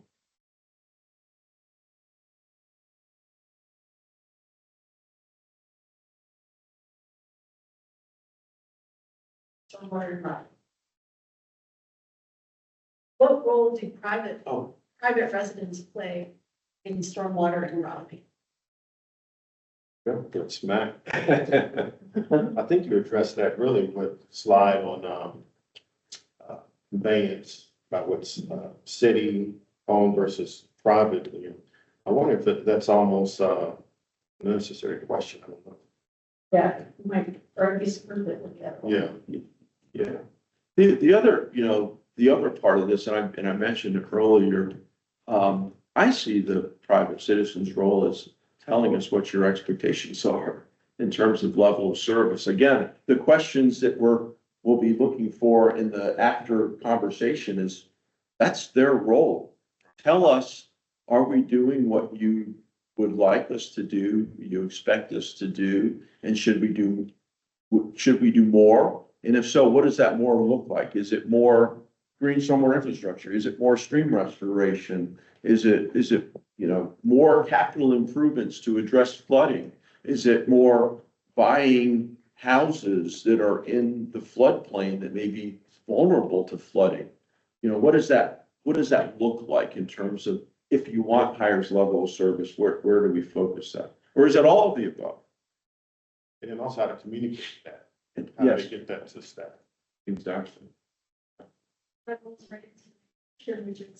How does the city engage with residents regarding stormwater, and how can community members learn more and get engaged more in stormwater issues? Luann had a comment. I was just gonna say that people say, well, you're collecting all that money. Where is it going? So maybe you already have a pie chart that shows where that money goes, the big buckets, the capital improvement. Yeah, no. People say that, that's a lot of question. Yeah, Where's it going? in this deck, but yeah, that's a good suggestion, really.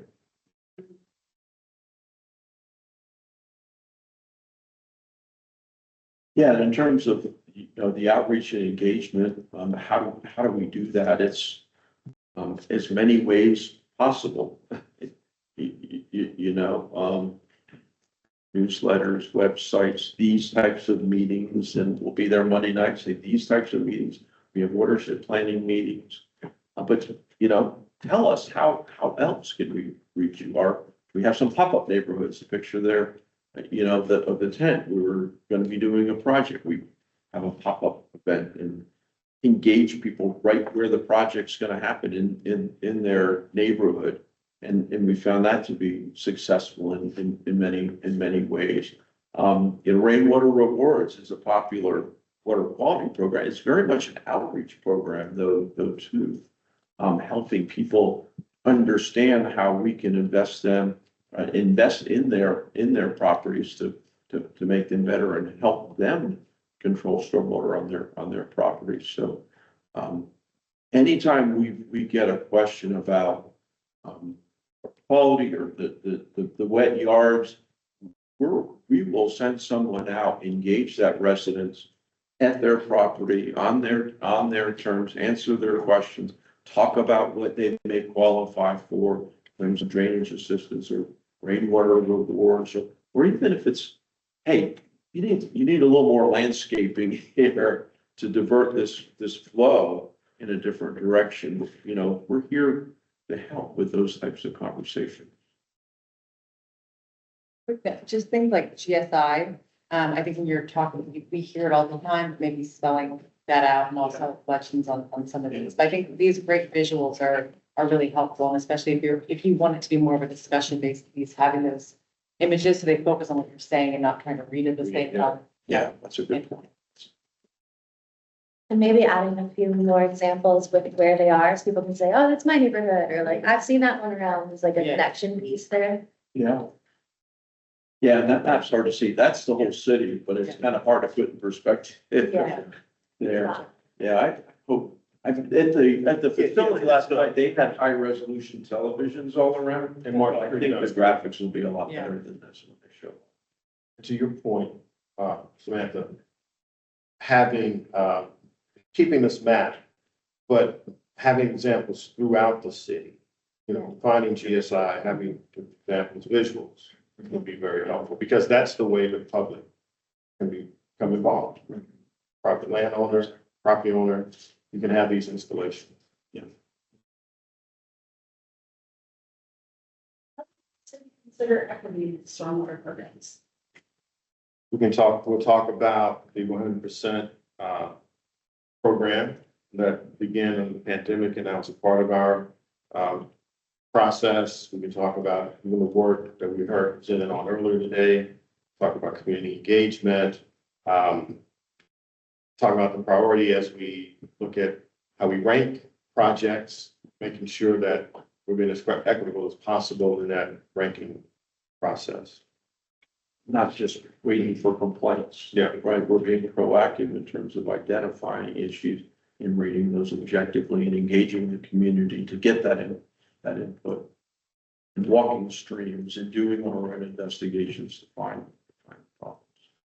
Even with the flood or the warning system, I don't know where that fits here, but the Rose Lane, That's a good Lake story. Johnson, I mean, that might even need to be the lead story. I mean, we talk about, because to me, that story brings together so many of the things that we talk about. I mean, of course, there's equity, there's safety. The stormwater fee plays a part in solving that issue. I think that'd be a great place to talk about Rose Lane, maybe even Sally, put a Rose Lane slide right after that commitment to equity. Because I agree, that just is storytelling, I think, helps convey the issue, and that's an important story. Here's a community of 55 or so houses that are completely cut off when their only way in floods, right? And it's a neighborhood of mostly habitat of humanity houses. So, diverse neighborhood, underserved neighborhood, that again, from a vulnerability standpoint, when they're cut off, they can't go to school, they can't go to work. The impacts to that type of community is a lot more serious than just any standard community or a more wealthy neighborhood where, okay, I don't have to go to work, I'll just work from home today. They're not, as often in jobs that you can't work from home. If you don't go to work, you don't get paid that day. So the vulnerability issue, I think, is really important, and that's an important equity issue. And recognizing those situations and addressing them head on. I mean, that's been a situation that's been like that since the Beltline was built in Raleigh, which was 1980 something. 88. So it's been a long time, right? It's been like that a long time. But we're fixing it now. We're addressing that directly. And I think that's so important to understand the vulnerability of those communities and make very specific investments to fix it. Final question for you all. Where do you see the city's stormwater program going in the future? We'll talk about great work Stormwater has been doing. I know a couple of conferences Wayne and I presented, that many communities around the nation look at Raleigh as a leading edge as it relates to stormwater. We can talk about the forecasting we did at our retreat, Rob Tellis, in making sure we deal with issues of the past, but also engineer the future so that we have capacity. Yeah, and I'll probably talk a little bit about even, Helene is, a great example. We can never be prepared for a storm like that, right? I mean, it's devastating, horrific images that have been coming out there, but it helps us understand we are not immune to those types of storms hitting this far inland, and with climate change, that just increases the risk. We know we're getting bigger storms, more frequent storms, higher intensities. So we need to continue to be more resilient. We passed floodplain regulations. A lot of it, though, is awareness and notification. And that's an area that our flood early warning system is really helping us be more proactive in foreseeing the impacts of these types of events, understanding what those impacts may be or are predicted to be days in advance, and getting the notice out to specific areas that are flood prone or that might be impacted. We have new technologies and tools to get that information to specific people that are in a specific geographic area to their phones, so they know.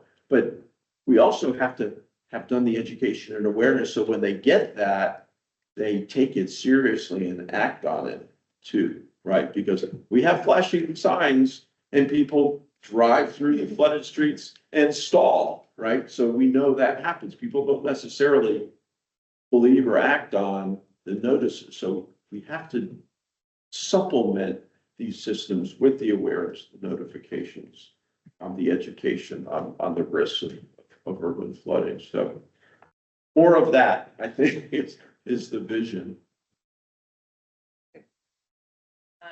I think one of the main things, given how broad the audience is, having a really, and I know you flipped through the slides and, we're kind of hopping between a few of them. But the kind of the foundation of, what is stormwater, the Stormwater 101 section, and that's so critical because a lot of people don't, understand the kind of breadth of, the second portion of that we talked about, kind of sliding that slide up to that 101 section. But kind of setting that foundation before we kind of dive into what is stormwater, also what is the actual city doing, so kind of having an overview of that one. I haven't seen it all your slides here, but kind of what is a call to action as part of that? We have things that, you brought up, the city. If you have someone coming in to this meeting that maybe just, they see something in their neighborhood, there's be flooding, or there's something that they brought there, there's needs that are kind of, something's gonna bring them into this conversation. Is there kind of a call to action that while you have them here, this is a reminder, this is an opportunity for like a PSA. So is there something in here that we can add that is kind of timely, that they can be top of mind, or kind of initiatives that they can kind of get involved in? Maybe we touched on that, but I think having that foundation of, the 101, where's your money going? What all the programs that you're doing would be really beneficial here. Yeah, I'd like us to call to action is important. And really, I think the immediate call to action for Monday night will be two things. Engage in the conversations that are going to happen after our conversation. Fill out the survey, tell us what you know, don't know, want to see more of. And then come talk to us about the programs that we have that we can help you with. Are there things at the end, like there's like a QR code or something that they can, not just the survey, but saying, if you were interested in rainwater rules, what, whatever that is, like, are there handouts that we can put to say, here's a QR code that goes directly to that link where you can find out more information? Maybe that might save you people coming to talk to you, but how can they, have something tangible? They can have? That's good. I think, I was thinking exactly on the same lines as like, how do we, create a lens that's more about, community participation in the task of, creating quality, water quality, and, dealing with water quantity instead of like, we're providing you a service. Like, how are you a part of this work? And I think, yeah, it's simple as saying like, please give us a call if you see something problematic. Here's the number. So people don't really realize that they can call anyone with that. And then I think on the same lines, y'all were talking about kind of like the News River nutrient rules. I think an easy kind of like illustration is riparian buffers. You need to have a 50-foot buffer. If you see that there's someone putting into, I cannot tell you how many calls a week I get for riparian buffer violations. And that's one thing people can do. They just, don't cut into the buffer. And if you see a problem, call it in. Just kind of a tangible like way that people can be part of it. Pete, that was so great. Yeah, Oh, all that's kinds good. of Yeah, fun that's things. like the water's actually going back to the systems, and I know they have those placards, right, like on the stormwater drains, but I think those are brilliant, but just reminder of those. Or like construction sites, Yeah, dirty water spilling off a construction site into your street, that's not okay. Put in a call. You see something, say yeah, Say something, right? Yeah. You have to tag one more smart, so you can call to action, how can you be, Yeah. in your area? Yeah. What do you do? Survey ended with, what do you want to commit to? Let's using, not letting the arguments go down. Using us for the. And there were specific examples like that at the end? Yeah, it was the survey. In the survey, okay. Like, what are you going to commit to? It's just a nice ending. That's good. Survey, engagement. So I have a comment, I'm really not looking for a response, so please don't think that's what I'm doing. But in light of the announcement out of Carrboro yesterday, there were a lot of water fountain conversations. And you may get a question about that, where, Raleigh is a municipality. And full disclosure, I've got several projects with Duke Energy, so you can say that up front. But I think someone may make that connection, ask you, and I know this was put together before yesterday. So I'm not sure I understand what the announcement was that you're mentioning. Oh, you didn't hear? I don't think I did. No. Town of Carrboro is suing Duke Energy. They're saying it will cost them $60 million to address climate change, and Duke knew 50 years ago that this was happening.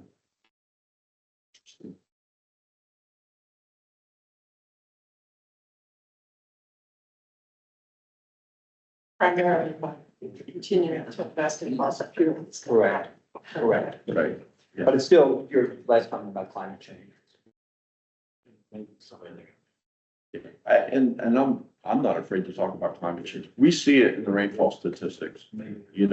I'm not gonna argue with somebody of what's causing it. That doesn't matter. We're seeing the differences. And we're having to adjust for it. And we're working to try to be more resilient as in response to that. We're seeing it now. The lawyers can figure out who needs to pay for it.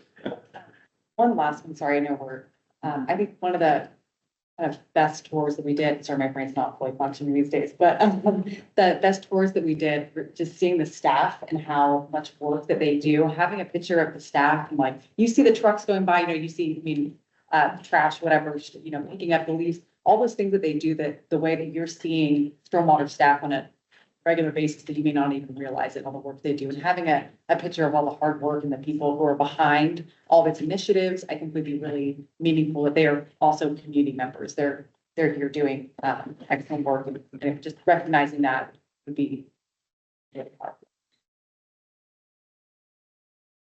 People serving people. Thank you. Yeah, yeah, thanks y'all for the input. Appreciate it. Yeah, thanks. So I know we're at time. The next meeting is the second. So my question is, since that's the day after the New Year's Day, is that a problem if we need to move the day? I think she moved it. You think we should move the day? What other stuff? Well, yeah, but, right, yeah. There may be people trying to stretch their Christmas out. Okay.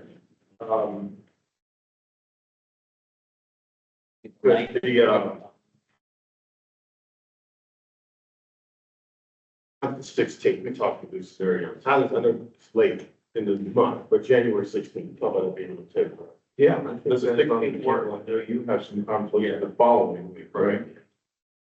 I have a conflict with the 16th, but You say what? I Yeah, have a conflict with the 16th, but that's okay. what about others? Is that a go? Okay, all right, January 16th. January 16th. Yeah. Could we, I think that would be helpful to have a motion or something. Oh, no, that's appropriate, yeah. They have a motion that we, schedule the January meeting on January 16th. So, is there a second? Sure. Okay. Ian, all in favor? No opposition. All right, very good. Okay. And we'll check locations and verify where that meeting will be, but we'll find a place. And because we're getting into the freezing where, we could have storm or something. You all think about notification, and then like, we think, okay, we're not meetings, things to do that. Yeah, I don't know who said that doesn't matter. Hasn't been a problem in the last few years, honestly. But yeah, we will definitely, notify everyone if there's a weather situation, if the city's closing offices. We will likely reach out to the chair and vice chair too, because sometimes it is a subjective call. And it may even reach out to you all to try to see your comfort level. We are not able to meet virtually. Okay, that is something that we're no longer able to do. We were able to do it during COVID because of the emergency declaration. But that is unfortunately not an option anymore. So with staff still have to be an in-person meeting. But yeah, we want to make sure folks are comfortable traveling safely, presenting the meeting safely. And, if we have to cancel meetings, it's not the end of the world, right? We'll defer to the next month and we can rearrange schedules for topics and so forth. All right, I know Athena is here, she missed the comments at the top, if you want to hold space. Because she did, say that she wanted to speak back, so. Yeah, I know, go ahead, Scary. I just, in context of all of this, I'm the crazy homeowner that you're supposed to reach out to and partner with for creative ways to bridge gaps. Because I have been working very hard on helping my neighborhood. I live on Brookside Drive. I am currently sandwiched between erosion issues with the creek that runs behind our house and development issues that are happening alongside. And then the pavement ahead of us on Brookside Drive is currently under contention. And I've been thinking about equity of road use to city council in regards to providing infrastructure for all of the modalities that Brookside Drive facilitates. And this has been a very difficult conversation because I've been having a lot of stormwater forward creek conservation conversations with city council as well. And now they have kind of reached a point where it's like, well, okay, I need everyone to kind of realize how things are interconnected. I have been battling with transportation department about the idea of equitable use of the roadway. There have been back and forth issues about whether or not there should be implemented bike lanes, which has been the trajectory the neighborhood has been expecting. And development with restricted parking for their future tenants, wants parking on the street, as well as additional residents that want that convenience of parking on the street. And I am now the face and the person of burden to be describing to a lot of people who can't follow me a lot because I get nervous and it's hard. It's a very complicated situation that is now needing to be discussed. I'm trying to advocate that stormwater is the leader, and we follow stormwater because we are following stormwater creeks, which are already defined. And we are battling erosion, which is reshaping property lines, and we are battling issues with how to care for these creeks in ways that make sense for that connectivity. The way that my neighborhood is set, I can't quite reach, but Brookside Drive right there, creek runs behind that blue box. The concerns that I have is that there's a sewer easement that we, as a city, already paid to remove that sewer line from the creek. In 1950, the neighborhood was built, constructed, creek defined the property lines, sewer line ran through the creek. 1970s, we were like, oops, that's a bad idea. Let's move that sewer up into those properties. We created those easements. We already had those discussions with these properties. We created that buffer to keep sewer from natural resource. And then we planted a bunch of invasive species and set it to neglect. Because what we're experiencing is a lot of rental properties, a lot of single family housing where the fence came up in 1970s, the trees grew and it's beautiful and then it's decaying and then nobody knows what to do. And the amount of erosion that we're experiencing in this neighborhood has been staggering.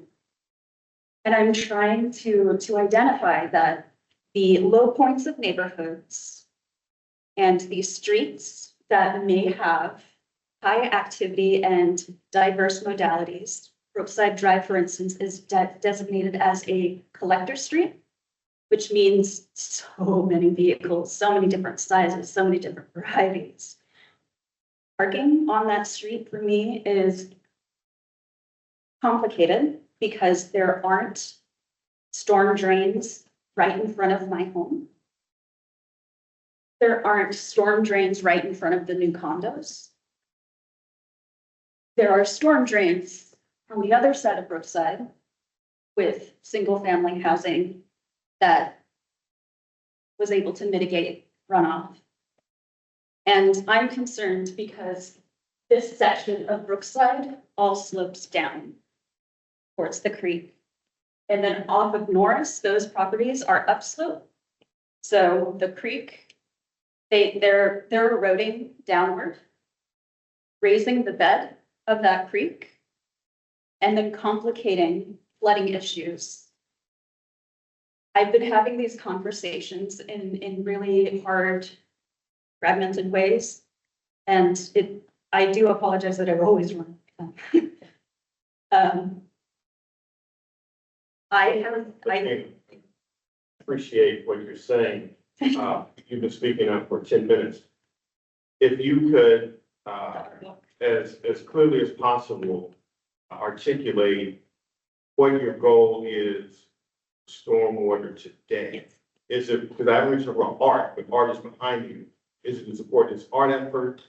Because I'll be adjourning a meeting at 5:00. I understand that. So, I just wanted to. yeah, today, for this meeting, what do you want stormwater to do? I want you to acknowledge that this is one of the tools to educate The art? the art wall. Okay. This is a selected segment of street that has been complicated and unwelcoming for anybody outside of the vehicle. And I am struggling and trying so hard to invite my community to just get outside. Because to acknowledge the small changes in your own neighborhood brings that connectivity, that realization of how that creek system is connected throughout our neighborhood. And this art walk concept is bringing just passive education to our communities as that icebreaker. Because we need to begin those conversations, we need to engage, we need to be playful, we need to have fun with how we reach out. And Con Elementary is my goal here. These are our future city planners. These are the sustainability nerds that are going to go into that creek someday, test all of the water, understand what it means for water quality. And that's right across the street. So identifying art walk spaces in communities, identifying relationships with stormwater in ways that if there are communities that need help, want help, and are vocal about it, this is a method to begin something. My strategy here is actually developing you have a section of pavement that you want to begin educating people. Great, here are the tools. I'm currently writing out basically a guide. Cost, how you can paint, where you can paint, complications between transportation, support and understanding of where stormwater wants that education to be reflected. Okay, because Yeah. the stormwater staff has, the art, several art projects, hanging catch basins throughout the city as well as other art installations. Thank you for that. May I have a motion to adjourn? Second, all in favor? You have a wonderful holiday, fantastic new year. See you in January.